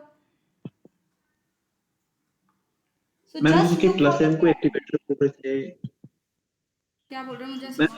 एक्टिवेटर बोल रहे थे विद रिस्पेक्ट टू इलेक्ट्रोफाइल, हाँ, activator with respect to electrophile, हाँ, और ऑर्थो पैरा डायरेक्टर भी may be with with respect to respect. Electrophile. Electrophile कहाँ लगेगा उसके लिए ऑर्थो पैरा डायरेक्टर बोल रहा है ना, ओके इलेक्ट्रोफाइल को कहाँ लगाएगा वो बेंजीन, ऑर्थो और पैरा पे लगाएगा, तो ऑर्थो पैरा डायरेक्टर। क्लियर हुआ सबको? हाँ या ना? Yes ma'am. सॉरी, बेंजीन पे न्यूक्लियोफाइल अटैक ही नहीं करता, बेंजीन पे ऑलरेडी इतनी इलेक्ट्रॉन डेंसिटी है, तो बेंजीन पे हमेशा इलेक्ट्रोफाइल अटैक। यहाँ तक क्लियर हुआ सबको? सब समझ आ गया? अब देखो इसके ऊपर मैंने मॉड्यूल में कैसे क्वेश्चन पूछे हुए, ये मिनिमाइज करते, नोटेड है सबका? ऋषिता मैम ये देख लीजिए, आपको ऐसे क्वेश्चंस यहाँ मिल जाएंगे।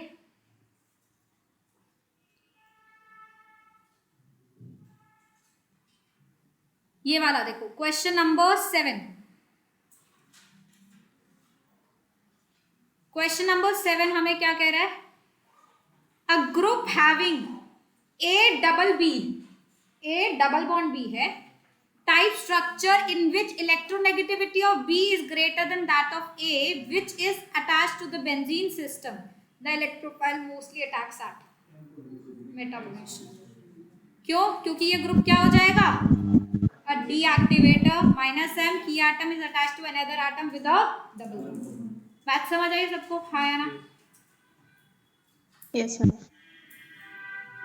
We have one more question of trans hyperconjugation. Let's see that also, and then we'll move on to the stabilities. Module के क्वेश्चन मैंने दिए थे ना, कितनों ने करे? बस एक ही बच्चा काम करता है। इसी का तो जे निकालना है, बाकी थोड़ी निकालना है ना। नीट निकालना है, जे निकालना है। बैठना है यहाँ पे वापस आके, वापस से क्या? ये ऑनलाइन जो होते हैं ना वो सुनते कम है, ठीक है? अच्छा sorry, I take my words. तो मैंने सिर्फ तुझे बता दिया था। अभी मुझे हाइपर कॉन्जुगेशन क्यों नहीं दिख रहा? हाँ ये रहा, दिख गया। हाँ बोल। की एटम है कॉन्जुगेटेड सिस्टम से जो जुड़ा हुआ है। बेंजीन से जो जुड़ा पहला एटम वो की है। जैसे सपोज मैंने तुझे एक बहुत बड़ा सा ऐसे कोई सिस्टम दिया और यहाँ पे एक ग्रुप लगा दिया, ये डबल बॉन्डेड वाला सिस्टम दिया तुझे, तो ये मेरा पूरा सिस्टम हो गया। इसका जो पहला एटम है वो की है, हाँ दैट इज की, ठीक है? या तो बेंजीन है तो उसके ऊपर OH लगा दिया तो O की हो गया, ठीक है? फोर्थ क्वेश्चन देख लीजिए एक बार सारे। Meta directing character of CCl3। CCl3 Meta directing क्यों है? क्योंकि अभी बताया डीएक्टिवेटर है। डीएक्टिवेटर क्यों है? नेगेटिव हाइपरकॉन्जुगेशन, रिवर्स हाइपरकॉन्जुगेशन या फिर ट्रांस हाइपरकॉन्जुगेशन, तीनों नेम दिया जा सकते हैं। Will call it as negative hyperconjugation, ठीक है? अगर ये ऑप्शन नहीं होता तो मैं -m इफेक्ट करती, है ना? अगर यहाँ पे ये ऑप्शन ऑल ना होता, BNC होता, तो मैं BNC कर देती, बट क्योंकि ऑल है I can't go for the all. Meta directing character is not because of minus size, meta directing either because of -m और because of trans hyperconjugation, so me go for the C option. Clear सबको? हाँ या ना? Ayushi? Yes, sir. चले आगे। Okay, -m का order आपको खुद ही एनालाइज हो जाएगा, आपको करने की जरूरत ही नहीं पड़ेगी। आगे चले। हाँ, और C डबल बॉन्ड R। हाँ, और क्या बोला था दूसरा? हाँ, अब ये दोनों जो ग्रुप्स हैं ये दोनों हमें मॉडरेट एक्टिवेटर्स की कैटेगरी में रखने हैं। अब यहाँ पे हम लोग एक और फिनोमिना लगाते हैं, that is called equi energy resonance. वो अभी मैंने बताया नहीं है, बट सिर्फ क्वेश्चन तूने पूछ लिया तो मैं आंसर दे देती हूँ। ऑक्सीजन का जो यहाँ पे रेजोनेंस है वो कैसे होगा?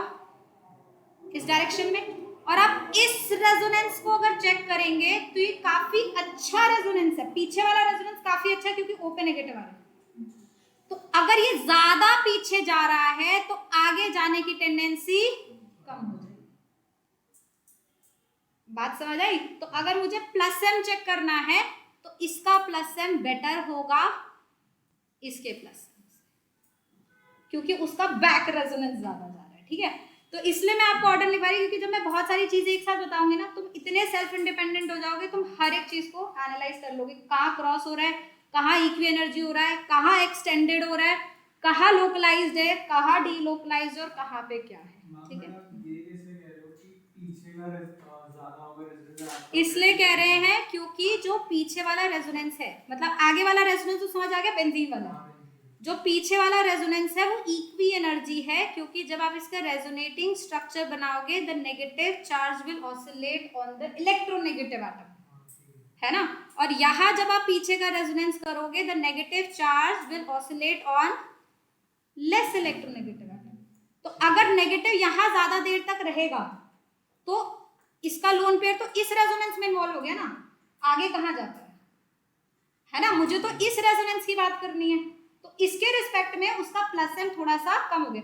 सो इट्स लाइक कि जैसे हमने बोला कि मॉडरेट एक्टिवेटर्स क्यों है, क्योंकि 50% टेंडेंसी, अब 50 नहीं होगी, अब 30% यहाँ जाएगा, 70% यहाँ जाएगा, क्योंकि पीछे के रेजोनेंस में ऑक्सीजन पे नेगेटिव है, ठीक है? बात समझ आए सबको? तो will talk about this later. अभी थोड़ा सा हम और आगे चलते हैं रेजोनेंस में और चीजों को एनालाइज करते हैं। ऑलराइट, तो अभी तक हमने ये समझ लिया ऑर्थो और पैरा। अब मैंने आपको एक बात बताई, Meta is silent towards resonance.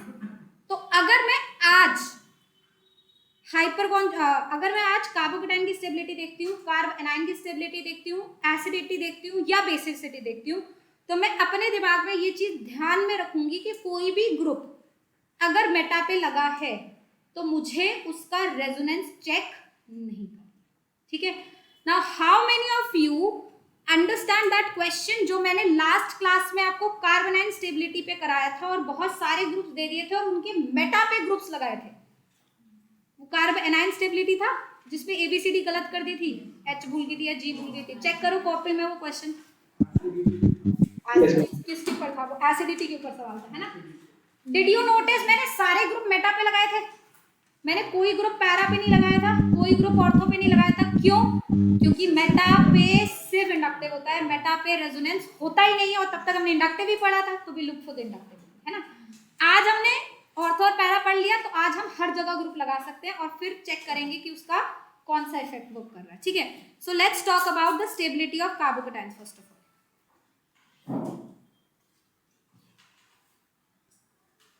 Using mesomeric. How many of you have understood the point कि mesomeric is more dominative over inductive?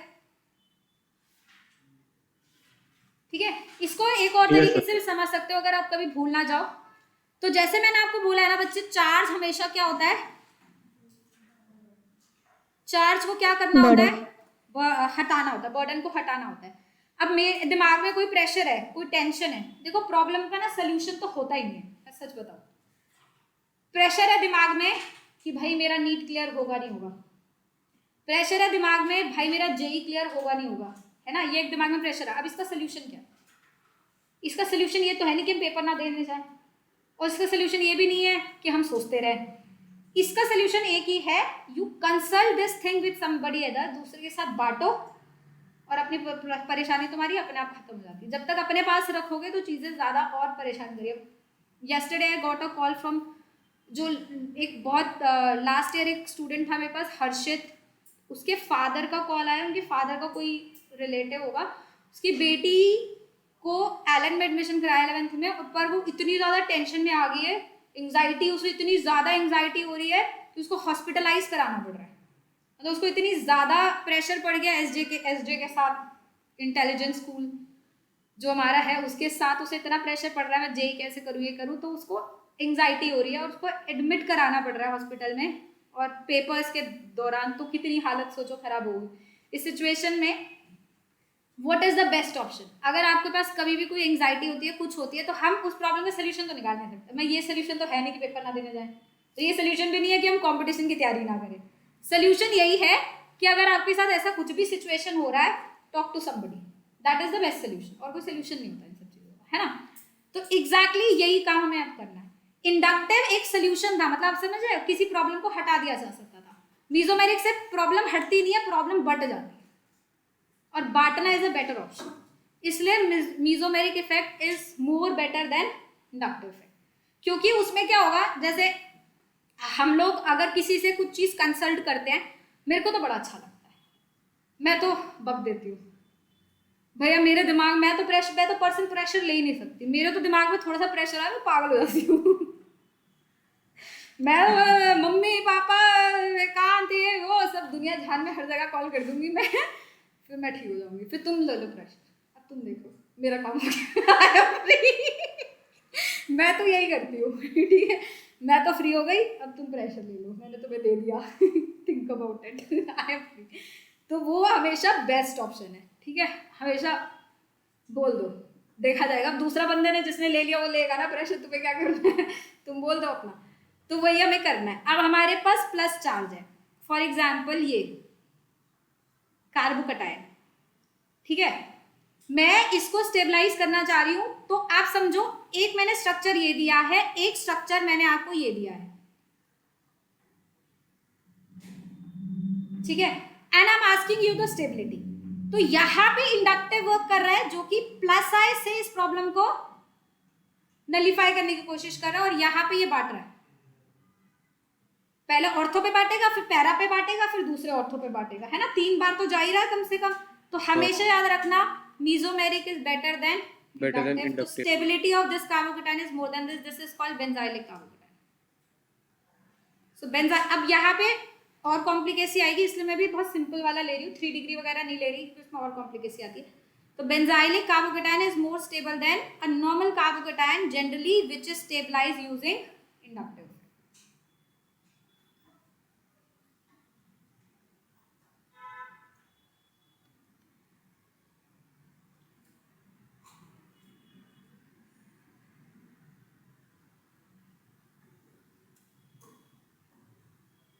Same goes with the carbon ion. So if I take a carbon ion which is stabilized with resonance, and if I take a carbon ion which has no resonance at all, so I will always be in a support of the one carbon ion that is stabilized via resonance. So benzylic carbon ion is stable than the normal.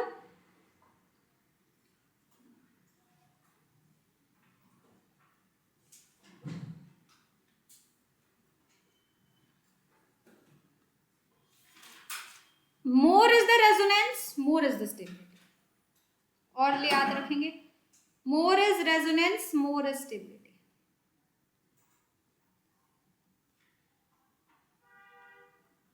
So if I take two systems, one I am taking this way, benzylic, one I am taking which is allylic. This is benzylic, one I am taking which is allylic.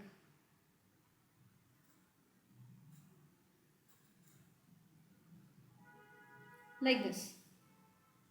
ठीक है, अब दो जगह resonance है, यहाँ पे भी हो रही है रेजोनेंस, यहाँ भी हो रही है रेजोनेंस. देखो कितना is a resonance, but can you see I have only one resonance or one a conjugated system. लेकिन यहाँ कितनी रेजोनेंस आएगी? ऑर्थो, फिर दूसरा में पैरा, फिर ऑर्थो. तो इन टोटल मिला के including the original structure will have the 4 resonating structure. तो जितनी ज्यादा रेजोनेंस उतनी ज्यादा stability. Benzylic is more stable then allylic.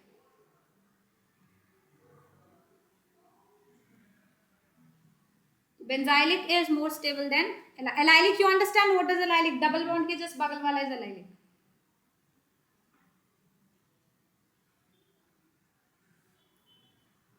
यहाँ तक बात समझ रही सबको? हाँ या ना? हर्ष.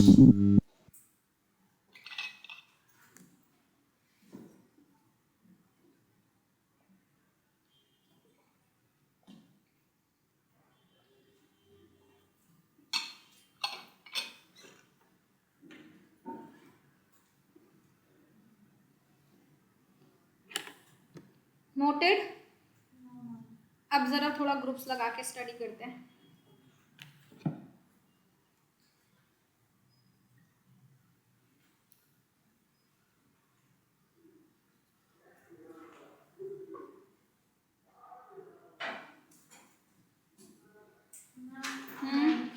सॉरी, एलाइलिक डबल बॉन्ड के बगल वाला, डबल बॉन्ड के जस्ट बगल वाले पे नेगेटिव डाल दोगे तो एलाइलिक कार्बन आयन, और उस पर पॉजिटिव डाल दोगे तो एलाइलिक कार्बोकेटाइन.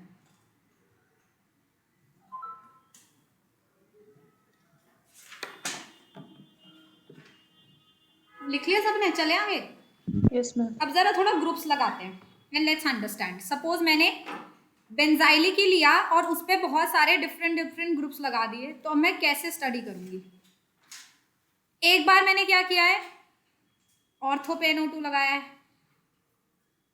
एक बार मैंने क्या किया है, मेटा पे NO2 लगाया है. एक बार मैंने क्या किया है, पैरा पे NO2 लगाया है.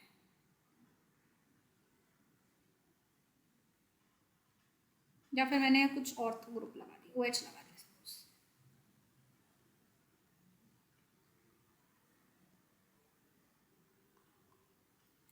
Let's understand.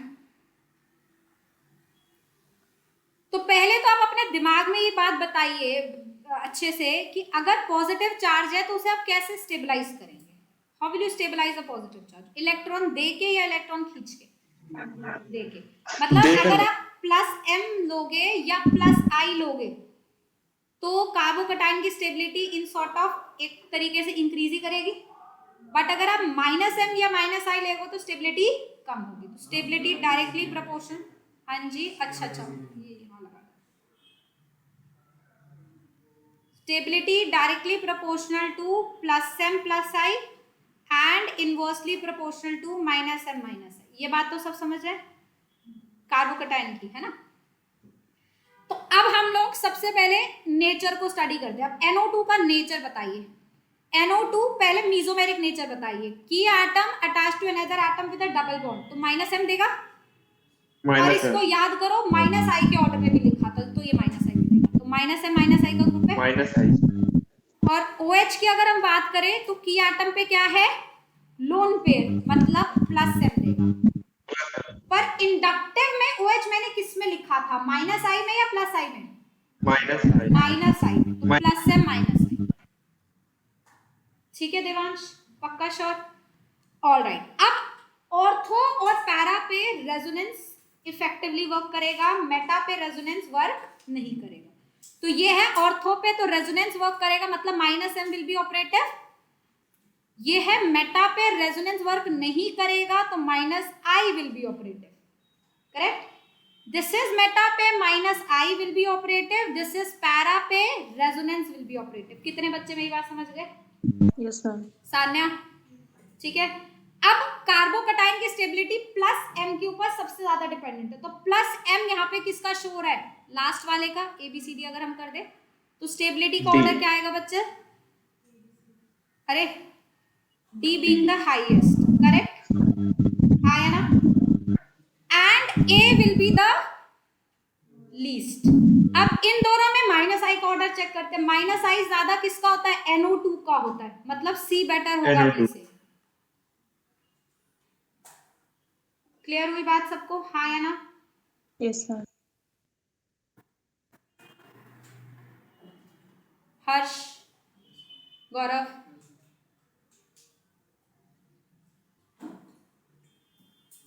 तो कल के टेस्ट के लिए तैयार है गौरव? मार्क्स आ जाएंगे तेरे।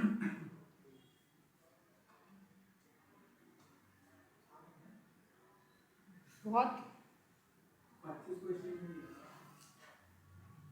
बहुत आसान पेपर बनाया मैंने,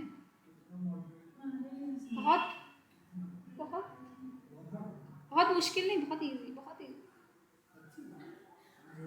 नहीं, मैं झूठ नहीं बोलती कभी, मैं बस सार्कास्टिक हूँ, और वो भी हाईली।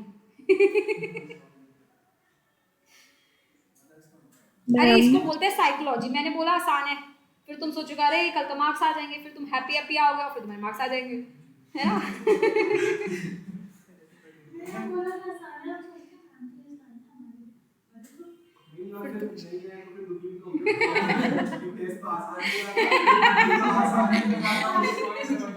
फिर मैं बोलती कि अरे ये तो मेरा मुश्किल था। ओह माय गॉड, क्या हुआ? हाँ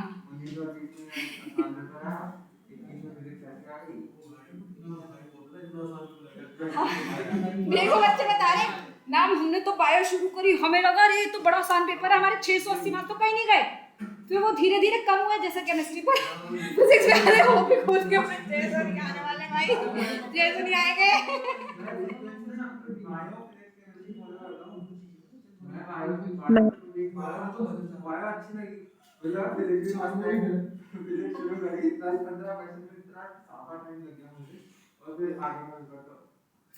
भगवान के भरोसे।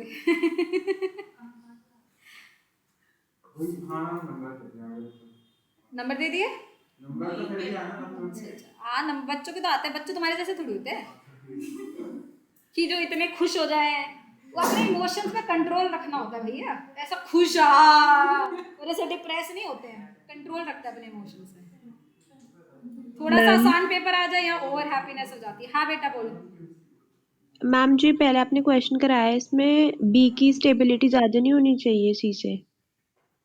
ए में तो बेटा माइनस एम लग रहा है, नहीं माइनस एम। बी की पे बी में माइनस आई लग रहा है, माइनस आई NO2 का ज्यादा होता है ना, तो माइनस आई ज्यादा होगा तो स्टेबिलिटी कम हो जाएगी ना, कार्बोकैटायन है ना, है ना। Yes ma'am. 12वीं के बाद नहीं, ग्रेजुएशन के बाद। मैंने MSc करी है ना, 3 साल और आगे कर दो। 12वीं में कितने साल के होते हो तुम? 17 17 प्लस 3 20 21 20 21 तो उससे क्या होता है? 8 से कुछ फर्क पड़ता है?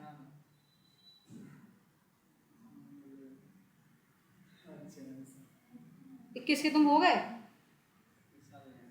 21 साल का हो गया तू? अरे क्या फर्क पड़ता है? 21 हो या 20 हो या 22 हो या 30 हो, क्या फर्क पड़ता है? क्या फर्क पड़ता है? क्या फर्क पड़ता है? तुझे वहां बुढ़े बोलेंगे है?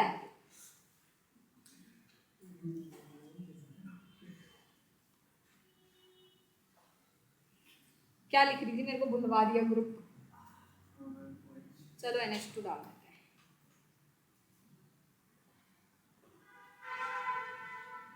चलो स्टेबिलिटी ऑफ कार्बन आयन बताएंगे सारे बच्चे।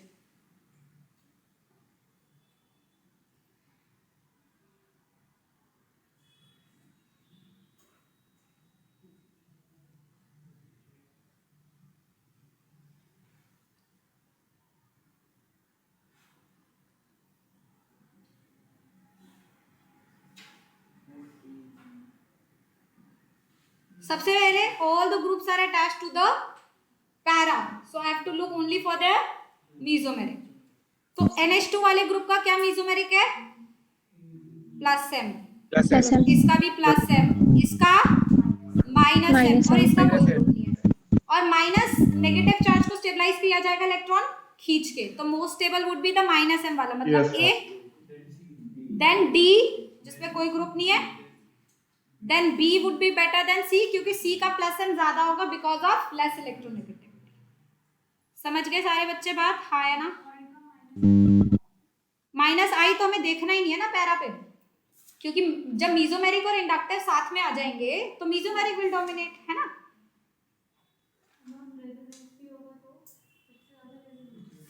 हाँ, अब let's talk about the acidity one.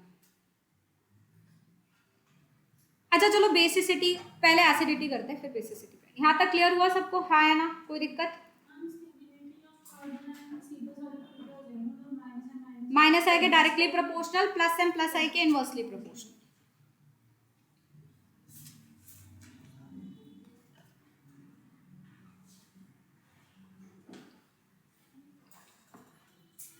Let's talk about, चलो पहले बेसिसिटी करते हैं because basicity owes to be a more complex part than the acidity. Let's talk about basicity.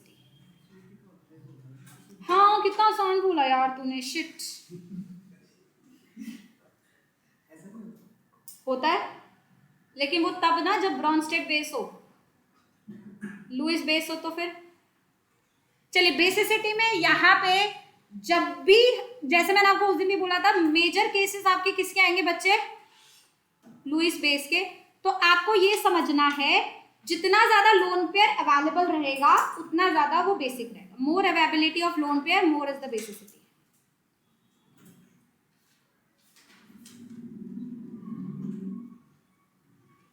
More availability of lone pair, more is the basicity. So let's understand how. एक मेरे पास case है, this one case, another case is this. I have to look for the basicity. इसको aniline बोलते हैं, this is cyclohexylamine.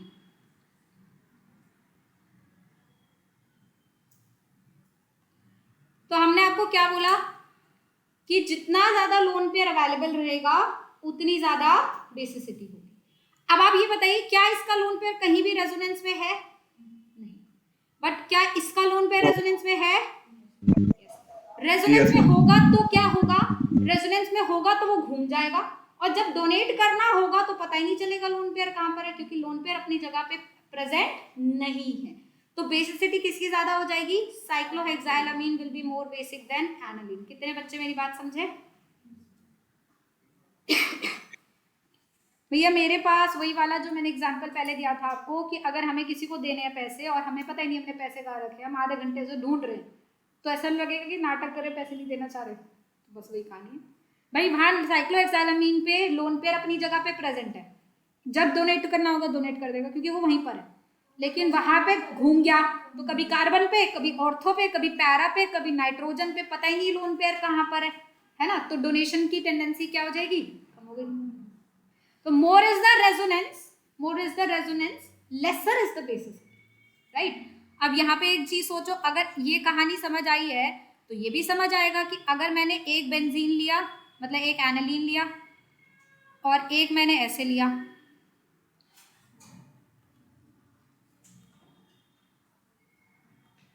और एक मैंने ये लिया, what is the order of basicity, who can tell मी?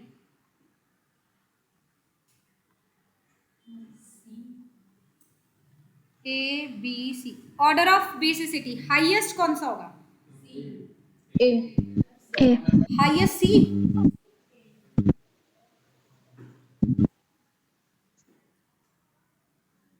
क्या सोच रही है, कहे का हाईएस्ट सी कैसे हुआ?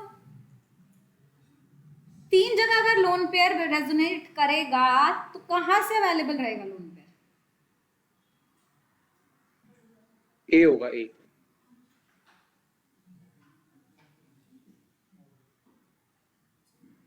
है नहीं समझ आया तुझे? तो फिर क्या चल रहा था तेरे दिमाग में? क्या? ओहो, बताने लायक बात नहीं, सॉरी। हाँ क्यों, क्या क्यों नहीं लगेंगे? स्टेरिक हिंड्रेंस, हाँ हो गया तो उससे क्या फर्क पड़ता है? उसने बना, अच्छा वो होगा ही नहीं तो फिर बेसिसिटी का क्वेश्चन गलत है। हाँ बिल्कुल, यस, नालायक। कौन बताएगा फिर बेसिसिटी? फाइनल लॉक कर दो, ए बी सी। अच्छा जी, मुझे बताओ यहाँ पे हमने 213 क्यों नहीं देखा? क्योंकि ये अल्काइल अमीन्स नहीं है। Resonance is more important than plus I. तो जब रेजोनेंस इन्वॉल्व हो रहा है तो 213 जैसा कोई भी कहानी नहीं देखनी, वो सिर्फ तब देखनी है जब अल्काइल अमीन्स। बात सबको समझ आई, हाँ या ना? Yes ma'am.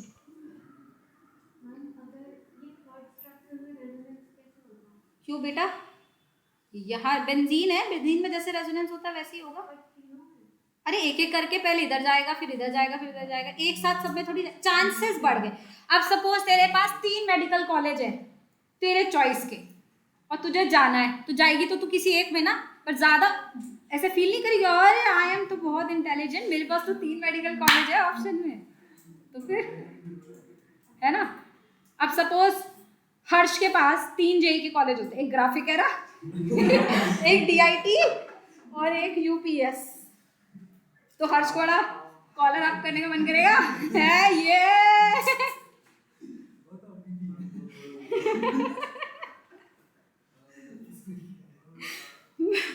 I am तो very intelligent. I have 3 colleges in life. Oh my God, वो मुझे मेरे मिन्नतें कर रहे हैं, आ जाओ बेटा हर्ष, आ जाओ मेरे कॉलेज में, आ जाओ। हैं? क्या? और तू सुन रहा था? वो तो समझा रहा था, उसको तो पैसे मिल रहे हैं, तुझे सुनने की क्या मिल रहा था? तू क्यों सुन रहा था ये बता। काट दे फोन। मैं तो सुनती नहीं, मैं तो एंटरटेन नहीं करती लोगों को। चलिए यहाँ तक सबको क्लियर हुआ, आगे बढ़े। परफेक्ट। अब बताइए एक और कहानी, aniline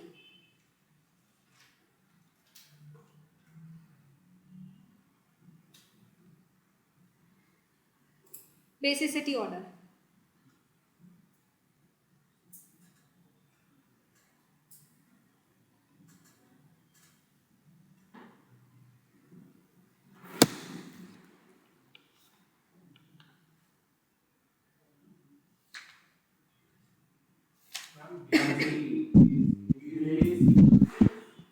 BA, B being the highest.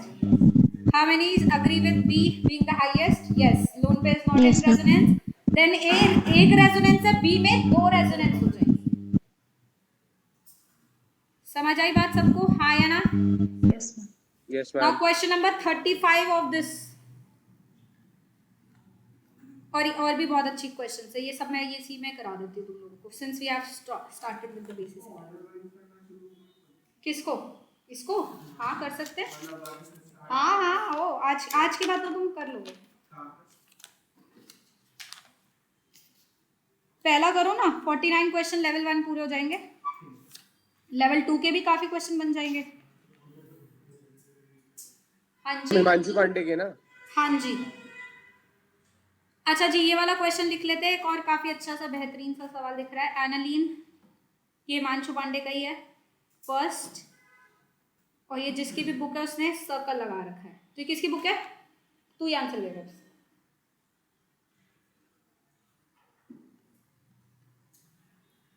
To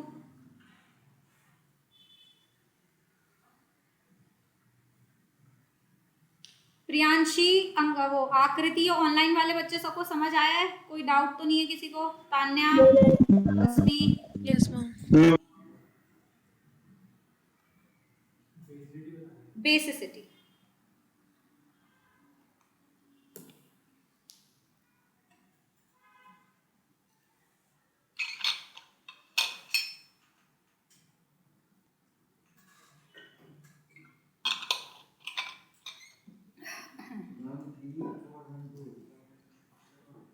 three four, three क्या बीइंग हाईएस्ट?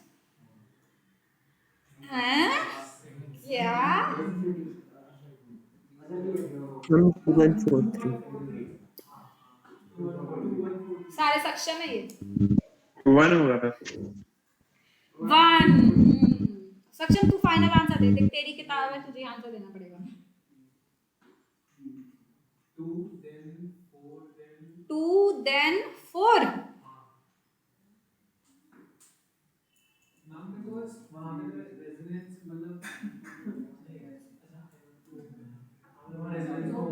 किधर? यहाँ पे नहीं, माइनस आई लगेगा, और यहाँ क्या लगेगा? क्यों? की एटम क्या है? ऑक्सीजन पे क्या होता है? क्या देगा? प्लस ओ हाँ, पेपर में आऊंगी मैं तेरे को बताने हैं, प्लस एम, ठीक है, और ये क्या देगा यहाँ पैरा पे? Minus M. तो बेसिसिटी के लिए इलेक्ट्रॉन होना चाहिए, अवेलेबल होना चाहिए। अगर आपने माइनस एम या माइनस ए दे दिया तो इलेक्ट्रॉन कम हो गया, तो प्लस एम वाला मोस्ट बेसिक, फिर न्यूट्रल वाला बेसिक 1, क्योंकि इसमें कोई ग्रुप नहीं है, फिर then 4 and least would be 3। समझ आया सबको? हाँ या ना? Yes ma'am. ग्रुप्स का वो समझ आया, प्लस है माइनस है। तो बेसिसिटी का मतलब क्या? मेरे को मत देखो, तो अपने आप बताओ बेसिसिटी का क्या मतलब है? होनी चाहिए। तो अगर मैंने खींच ली तो कम बेसिक, दे दी तो प्लस एम किस पे है? ज्यादा बेसिक। माइनस एम किस पे है? वो लेस बेसिक। अब इन दोनों में से एक में माइनस आई से खींच रहा है, एक में खींच ही नहीं रहा, तो ज्यादा बेसिक कौन होगा? हाँ, तो फिर 1 बेटर वो 4 से ज्यादा खींचेगा ना, माइनस एम तो डोमिनेंट है ना, वो खींचेगा बहुत ज्यादा, तो लोन पेयर बहुत कम हो गया। हाँ सान्या क्लियर है? पक्का? हर्ष, गौरव, तेरे दिमाग कहीं और चल रहा है ना? तेरे कल पेपर में कितने मार्क्स आएंगे? कर लिया? गुड। चले आगे, नेक्स्ट एक और क्वेश्चन, आगे बढ़े। चलो कुछ अच्छा सा करते हैं, बेसिसिटी का।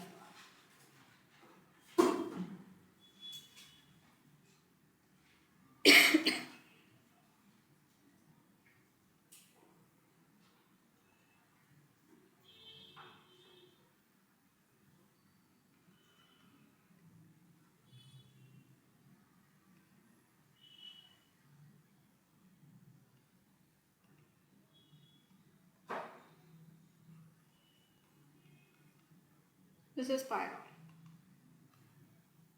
Basicity.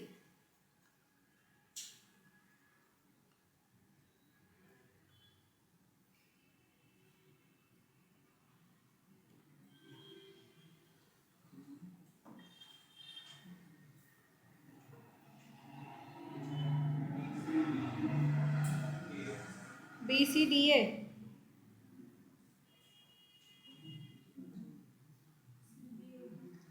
बी सी डी है। ये कौन सा ऑर्डर दिया है? ये कैसा है? ये अजीब सा ऑर्डर है, ना इंक्रीजिंग लग रहा है ना डिक्रीजिंग लग रहा है। नहीं सी डी ए डी हम ए बी सी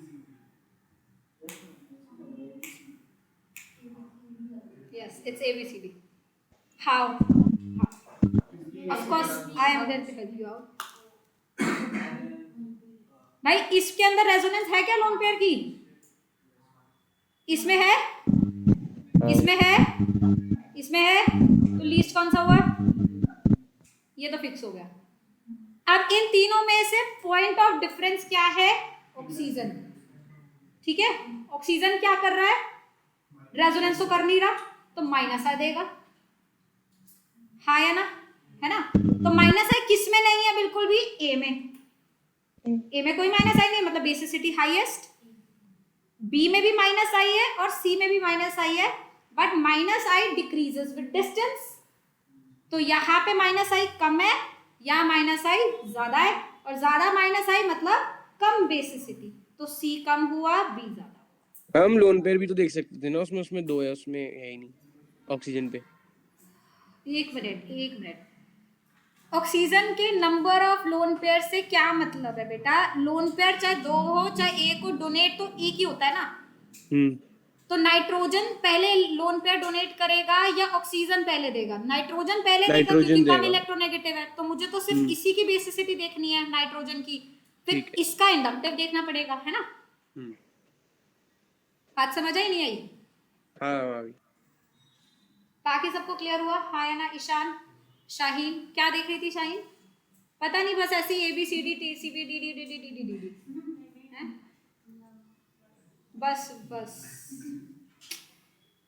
बस इतना ही। और एक सीट हमारे हाथ से गई, और कुछ ज्यादा कुछ नहीं होता, जस्ट 4 मार्क्स, डजंट मैटर। फिर तुम ही नहीं करना ना, छोटे बच्चे हो गया तुम लोग। आगे बढ़े। कितने बच्चों को वो कॉन्सेप्ट याद है जो मैंने तुम्हें केमिकल बॉन्डिंग में बताया था, localised and delocalised pair of electron? Yes sir. यहाँ बस एक बच्चा। हाँ बता, ईशान को याद है? क्योंकि मैं तो ऑनलाइन था तब मैं सो रहा था। हाँ हम जो हाइड्रोजन में होता है, हाइड्रोजन में होता है, वो रेजोनेट कर रहा था। हाय हाय, कूड़ा कर दिया, हाय। वो नहीं करता, क्योंकि वो उसमें फिर उसका हाइब्रिडाइजेशन नहीं हो जाती ना। ना सपोज अगर एक पे लोन पेयर है, जैसे उसकी हमने बताई स्पेसिंग, तो मतलब उसमें लोन पेयर था वाली लोकलाइज जो आपने पहले ही पढ़ाया। देखो कुछ नहीं समझ आया इसे क्या बोला है। हाँ, जो मैंने ही पढ़ाया था, और मैंने इतना अच्छा पढ़ाया था, इतना अच्छा पढ़ा दिया था, कुछ हाँ जी, आता है तुझे? क्या एक्सपेक्ट करूं मैं इनसे? गौरव यार, तू ही एक लौटा अच्छा बच्चा, तू बता दे।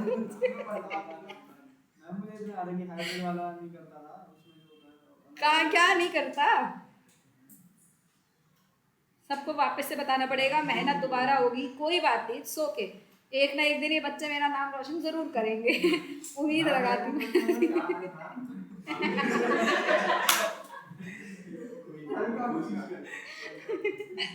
कोई बेटा, कोई बात नहीं, आज मैं कोशिश करती हूँ, कल तुम करना, ठीक है? आज मेरी कोशिश करते हैं।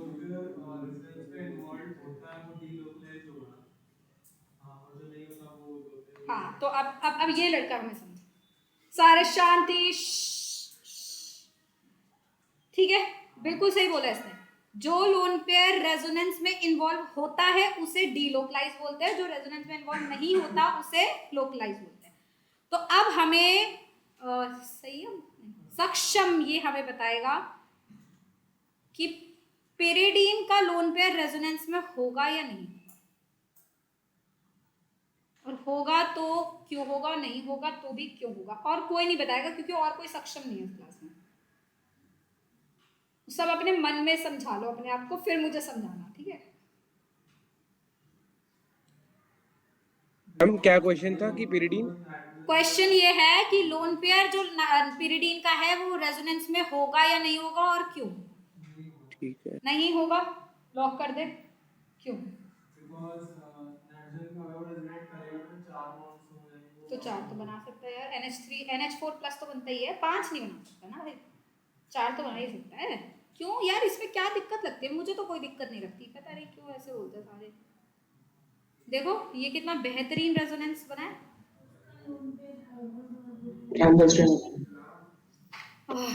हैंगस्ट्रेन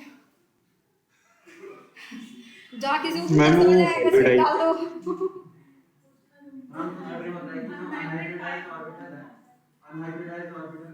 मैंने तुम्हें मॉडल्स दिखाए थे ना, कितने गंदे कार्यक्रम कराया था तुमने, मेरे भूल गए सारे हैं। हम sp2 हाइब्रिडाइज, पहले मैं फोन साइलेंट हो जाए फिर बात करते हैं। हो गया साइलेंट क्या? हाँ अब बोल, अब तो बोल। आज मैं तेरी बात बहुत ध्यान से सुनूंगी, बहुत अच्छे से है। बोल ना यार, क्या बात कर रहे हो?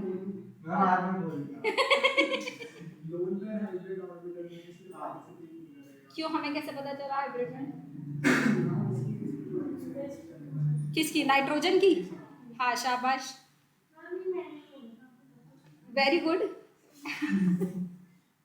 आगे बोल।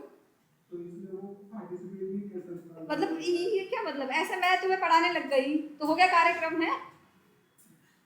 ये sp2 है, मैं समझ गई। अब sp2 होने की वजह से वो हाइब्रिड ऑर्बिटल में कैसे चला गया ये नहीं समझी मैं, और ये भी नहीं समझी कि वो हाइब्रिड में चला गया तो रेजोनेट कैसे करेगा। तुझे तो बोलना ही था। चलो कोई है? कौन सा यार? हाँ जे वाला, वो अनहाइब्रिडाइज्ड ऑर्बिटल में बना हुआ, हाँ तो उस कारण जो है ऐसा है कि वो अब मैं समझा देती हूँ। चलो सबका टाइम अप हो गया, सबने बहुत मेहनत करी ये समझाने में मुझे कि ये लोन पेयर रेजोनेंस में क्यों नहीं जाता। हाँ ये बात बिल्कुल सत्य वचन है, the lone pair does not go in resonance. और इसका ये स्टूपिड रीजन नहीं है कि एंगल स्ट्रेन होता है, ये स्टूपिड रीजन नहीं है कि 4 बॉन्ड नहीं बन सकते, 4 बॉन्ड बन सकते हैं। और एंगल स्ट्रेन वाली कहानी है नहीं, क्योंकि एंगल स्ट्रेन की कहानी तब होती है जब बनता है और अनस्टेबल होता है, यहाँ बननी नहीं पॉसिबल, ये पॉसिबल नहीं है। Lone pair will not participate in resonance, participate in resonance. बहुत हिम्मत लगेगी आज इन बच्चों को समझाने के लिए, क्योंकि रेजोनेंस के लिए प्लेनारिटी की जरूरत होती है। क्योंकि रेजोनेंस जब हमने आपको इस वाले स्ट्रक्चर में रेजोनेंस कराई थी, याद करो मैंने लास्ट क्लास में ही कराई थी, 1,4-ब्यूटाडाइन 1,3-ब्यूटाडाइन। तो आई टोल्ड यू कि रेजोनेंस कैसे होती है, ये पूरा स्ट्रक्चर प्लेनर है, ये पाई बॉन्ड आपस में ओवरलैप कर रहे हैं, फिर ये ओवरलैपिंग टूट जाएगी एंड मिडल वन वाले आपस में ओवरलैप करेंगे। तो रेजोनेंस होने के लिए मॉलिक्यूल को प्लेनर होना पड़ता है। रेजोनेंस होने के लिए जो p ऑर्बिटल होते हैं वो परपेंडिकुलर होते हैं और रेजोनेट करते हैं एक दूसरे के साथ, है ना। तो अब यहाँ पे क्या कहानी है, the nitrogen is forming a double bond. तो ऑफकोर्स सी बात है नाइट्रोजन यहाँ sp2 हाइब्रिडाइज है। sp2 हाइब्रिडाइज का मतलब ये होता है कि उसके पास 3 हाइब्रिड ऑर्बिटल बनेंगे, और हाइब्रिड ऑर्बिटल या तो लोन पेयर रखता है या फिर हाइब्रिड ऑर्बिटल सिग्मा बॉन्ड बनाता है, हाइब्रिड ऑर्बिटल पाई बॉन्ड नहीं बनाता। अब क्योंकि इसके पास 3 हाइब्रिड है, इसका मतलब एक तो अनहाइब्रिडाइज्ड है, तो मैंने क्या किया, इसका एक अनहाइब्रिडाइज बना दिया, ठीक है, और 3 हाइब्रिड है, तो एक हाइब्रिड ये गया, एक हाइब्रिड ये रहा, है ना। तो 2 हाइब्रिड ऑर्बिटल तो यहाँ यूज हो गए।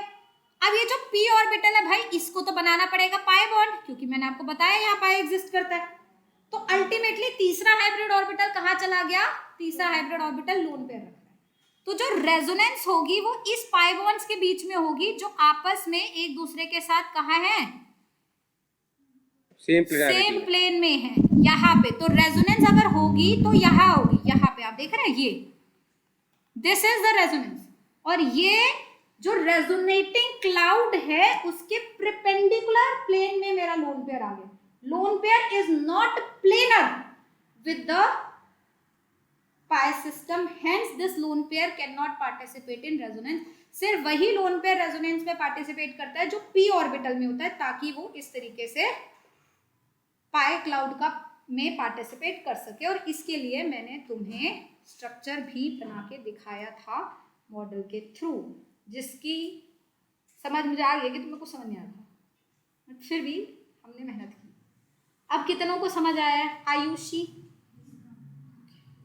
और शाही और ऋषिता, देवांश, अब समझ आ गया? अब तो मुझे वॉइस मैसेज भेज कर समझाएगा कि मैम मैं ये बोल रहा हूँ, पक्का? ठीक है। और ईशान जी समझ आ गया? तो मैं कल पूछूंगी, और हो सकता है मैं कल ना पूछूं, मैं सरप्राइज एलिमेंट में परसों भी पूछ सकती हूँ, मैं कभी भी पूछ सकती हूँ। मैं नेक्स्ट पूछूंगी और तुझसे ही, और तूने ऐसे बोला तो मैं भी गेट आउट कर दूंगी। तुझे समझ आ गया? सक्षम? ऑलराइट, फिर क्या मॉडल लाने पड़ेंगे? फिर से समझा दूँ? ठीक है, एक और बार मेहनत करते हैं। चलो, पायरॉल समझाती हूँ और पिरिडीन समझाती हूँ, फिर मैं मॉडल दिखा दूंगी। ठीक है, देखो पायरॉल और पिरिडीन में क्या अंतर है। पहले तो ये समझ जाओ कि लोन पेयर को बेंजीन में रेजोनेंस कैसे होती है। सब जानते हैं बेंजीन में रेजोनेंस कैसे होती है? हर कार्बन sp2 होता है, तो हर कार्बन पे एक वेकेंट p होता है ना। जैसे यहाँ पे एक पाई बॉन्ड बना, यहाँ एक पाई बॉन्ड बना, दूसरा एक और पाई बॉन्ड बना, तो ये ऐसे घूमते नहीं रहते, जिसको हम ऐसे दिखाते हैं। What is this? This is the resonance hybrid ना। तो टेक्निकली हो क्या रहा है, ये सारे p ऑर्बिटल्स ऐसे हैं, पहले ये ओवरलैप करे, यहाँ ओवरलैप करा, यहाँ ओवरलैप करा, फिर वो ऐसे ही घूमते जा रहे हैं पूरे रेजोनेंस में। तो पाई बॉन्ड बनता और बिगड़ता सिर्फ और सिर्फ किसके बीच में है? पाई बॉन्ड्स के बीच में। और पाई बॉन्ड्स किसके थ्रू बनते हैं? Pi bonds are formed by the p orbital. तो रेजोनेंस होने के लिए the lone pair needs to be ना p ऑर्बिटल, ताकि वो पाई बॉन्ड के साथ ऐसे पूरा चक्कर में घूम सके। ठीक है, सक्षम तुझे इतनी बात समझ आई है? ठीक है, अब चक्कर क्या है यहाँ पे, जब मैंने पिरिडीन का स्ट्रक्चर बनाया है, तो पिरिडीन के स्ट्रक्चर में नाइट्रोजन का हाइब्रिडाइजेशन sp2 है, तो मेरे पास टेक्निकली हाइब्रिड ऑर्बिटल 3 हुए। एक हाइब्रिड ये हुआ, एक हाइब्रिड ऑर्बिटल ये हुआ, एक हाइब्रिड ऑर्बिटल ये हुआ, 3 हाइब्रिड ऑर्बिटल हुए sp2 के, और एक हुआ मेरा p ऑर्बिटल। अब यहाँ पे भी हर कार्बन के पास एक 2p ऑर्बिटल तो है, क्योंकि हर कार्बन sp2 है। और पिरिडीन का जो रियल स्ट्रक्चर है उसमें आप नोटिस करेंगे the nitrogen is forming the pi bond, मतलब ये p ऑर्बिटल तो नाइट्रोजन का पाई बॉन्ड बनाने में इस्तेमाल हो चुका है, करेक्ट? तो उसका कौन सा ऑर्बिटल खाली बचा है? Hybrid, that is containing the lone pair. तो अब रेजोनेंस, आप इतनी सुंदर डायग्राम में तो दिख ही रहा होगा कि रेजोनेंस सिर्फ यहां हो रही है, और इस परपेंडिकुलर प्लेन के ही परपेंडिकुलर में है, मतलब रेजोनेंस ऐसे हो रही है और आपका हाइब्रिड ऑर्बिटल यहां पर है। तो how will hybrid orbital participate in resonance? Right, because the lone pair is in the hybrid orbital, the hybrid orbital is perpendicular to the pi cloud, it can not participate in resonance. इसको ध्यान रखने का shortcut बस इतना था, nitrogen जिस पे double bond होता है वो नाइट्रोजन का लोन पेयर कभी भी रेजोनेंस में पार्टिसिपेट नहीं करता। तो nitrogen which is double bonded with a lone pair will never participate in resonance.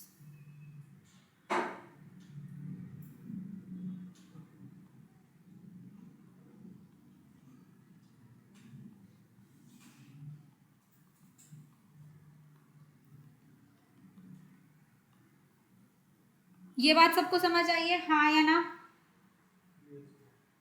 अब पायरॉल में क्या होता है, व्हाट हैपेंस इन पायरॉल? एक ये वाले इमेज से ही सारी चीजें क्लियर हो रही है। पायरॉल ये है, ध्यान से एक बार देख लो, ये लास्ट ही है शायद मैं जो तुम्हें समझा रही हूँ, उसके बाद तुम सीधा पेपर में देखोगे भी।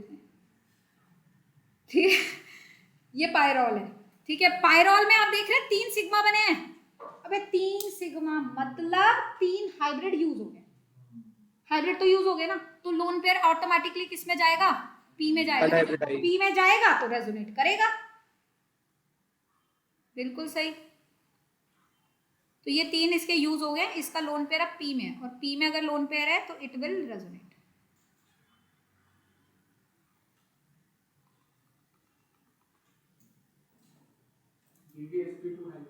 हाँ,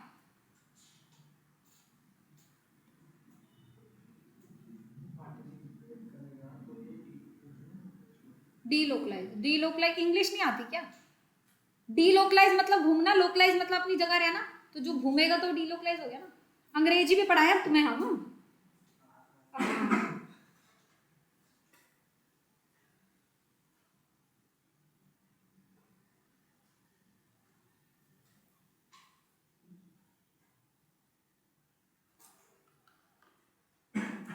चले आगे, डन। अब जरा समझो, इसके ऊपर एक बहुत ही मजेदार बेसिसिटी का सवाल है, ठीक है, और ध्यान से समझना क्योंकि इसमें सबसे ज्यादा दिक्कत आती है और एग्जामिनर ये पूछने वाला है 100% फॉर श्योर।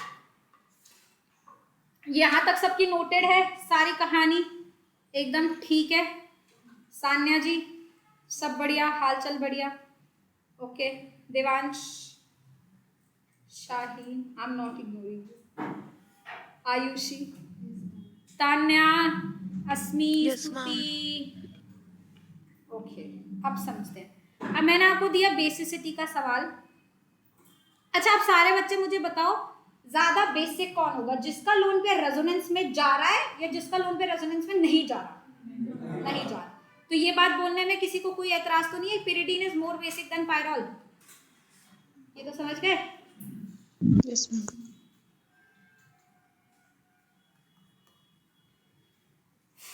अब देखो,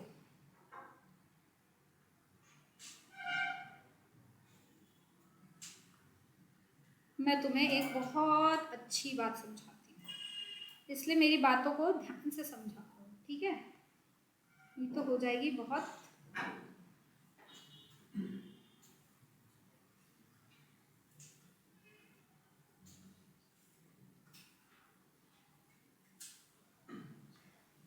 हाँ बता Gaurav. C A B, B being the least. क्यों?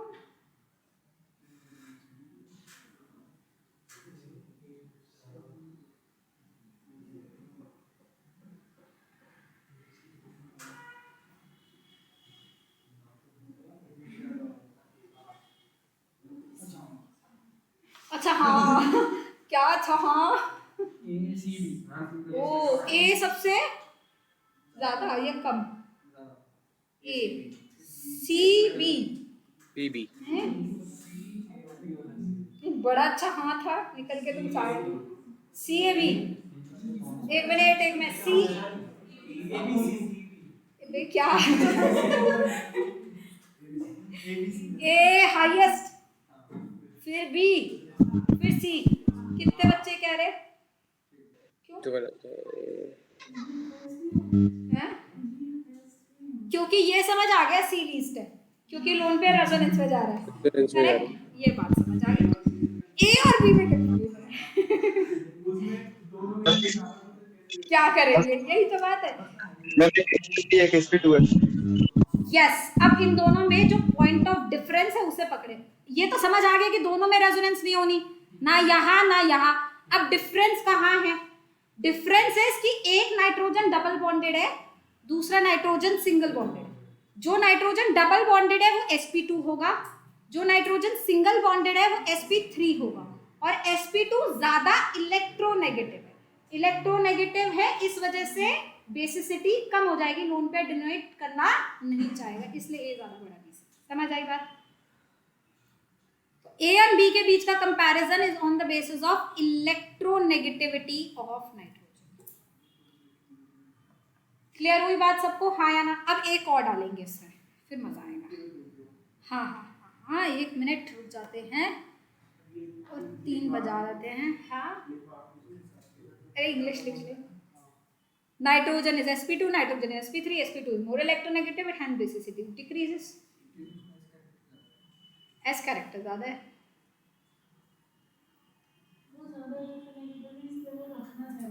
हाँ, ऐसे समझा दिया करो, समझा देते हैं ना तो समझ आ जाती है चीजें, है ना. अबे ये रट्टी रटाई बातें हमें ना समझ आती. एस कैरेक्टर का मतलब क्या होता है? बस एस ऑर्बिटल का कैरेक्टर सुनते आ रहे हैं बचपन से. एस कैरेक्टर बस वो याद है. एस कैरेक्टर, एस कैरेक्टर जो होता है वो लोन पेयर को अपने पास रखना चाहता है. अपने पास रखेगा तो देगा क्यों? तो बेसिसिटी कम हो जाएगी हीरो. इसलिए समझा कर, रटा मत कर. रट रट के ये हालत हो गई कि यहाँ ना बढ़ रहा है. समझ रहा मेरी बात? इतना समझ लिया होता ना तो यहाँ ना होता. यहाँ है वो उस फिर वही कहानियां वहीं वापस आ जाती है ना. रट लेते हैं. एस कैरेक्टर ज्यादा होगा.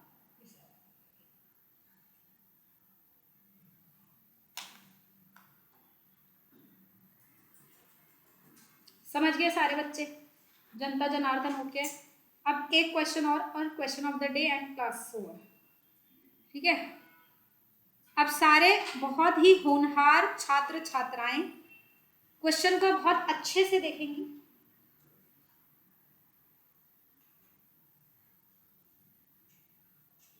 फिर हमें क्वेश्चन का आंसर देंगे तसल्ली से. कोई जल्दबाजी नहीं है. कोई नोबेल प्राइज नहीं मिलेगा तुमने जल्दी आंसर दे दिया तो. सही आंसर देना.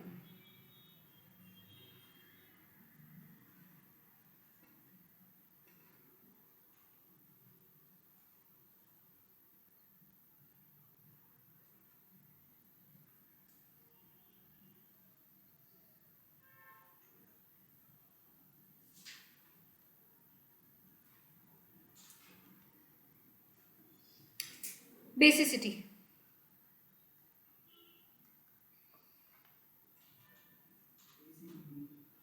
ये ABC ऊपर का था ना.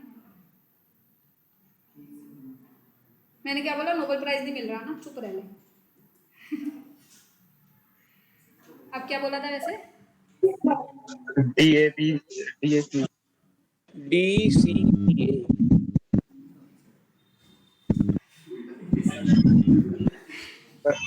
DAC भी था. अच्छा.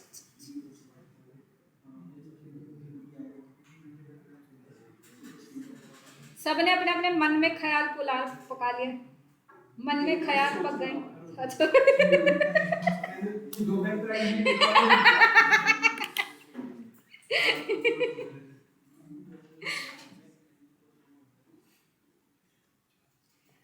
ACDB. ये कौन बोला? संयम. Yes ma'am. अरे वाह, तू बहुत अच्छा.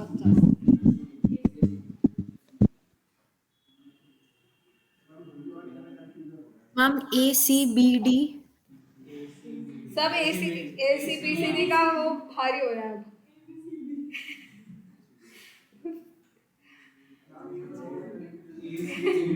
तो कौन दूर करेगा तेरा कंफ्यूजन?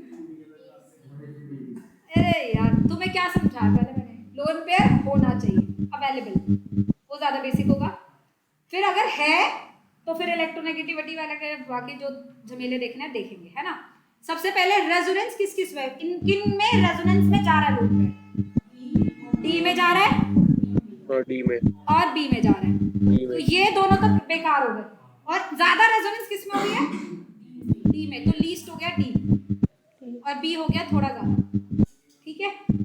अब ए और सी में से देखना है. दोनों में रेजोनेंस नहीं हो रही लेकिन ए ज्यादा बेसिक है क्योंकि sp3 नाइट्रोजन है और बी लेस बेसिक है क्योंकि sp2 नाइट्रोजन. तो सबसे अच्छा होगा ए, फिर होगा सी, फिर बी और फिर डी. समझ आया? तुझे किसको किस कंफ्यूजन था किसमें श्रेयांश?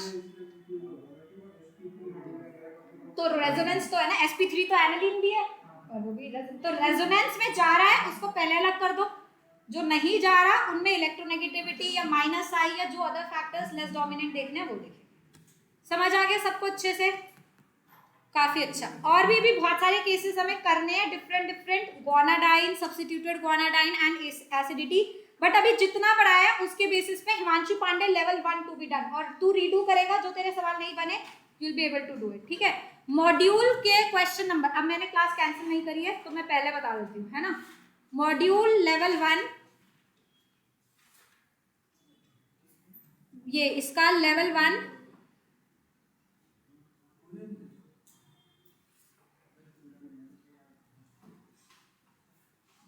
इंटरमीडिएट की जो स्टेबिलिटी वाला पार्ट है ना वो पूरा निपटा के आएंगे। इंटरमीडिएट की स्टेबिलिटी वाला लेवल 1 का जो हेडिंग है स्टेबिलिटी ऑफ इंटरमीडिएट्स वो पूरा निपटा के आएंगे। हाँ 43 तक, ठीक है। मैम इसका पीडीएफ और- भेज दीजिए। हाँ और ऐसे भी क्वेश्चन है, ये भी करने हैं। चलो ठीक है, होते जाएंगे जैसे तुम इसे रिव्यू करते जाओगे be able to do it. Ma'am इसको सॉरी, हाँ जी, हाँ कल तक करना। हाँ कल हमारी क्लास है and there is no chance कि कैंसिल हो, कल है और कल तक ये करके आए। तो क्या तो पढ़ लियो, अब पढ़ेगा लास्ट मोमेंट पे, जब कल टेस्ट है तो आज पढ़ेगा।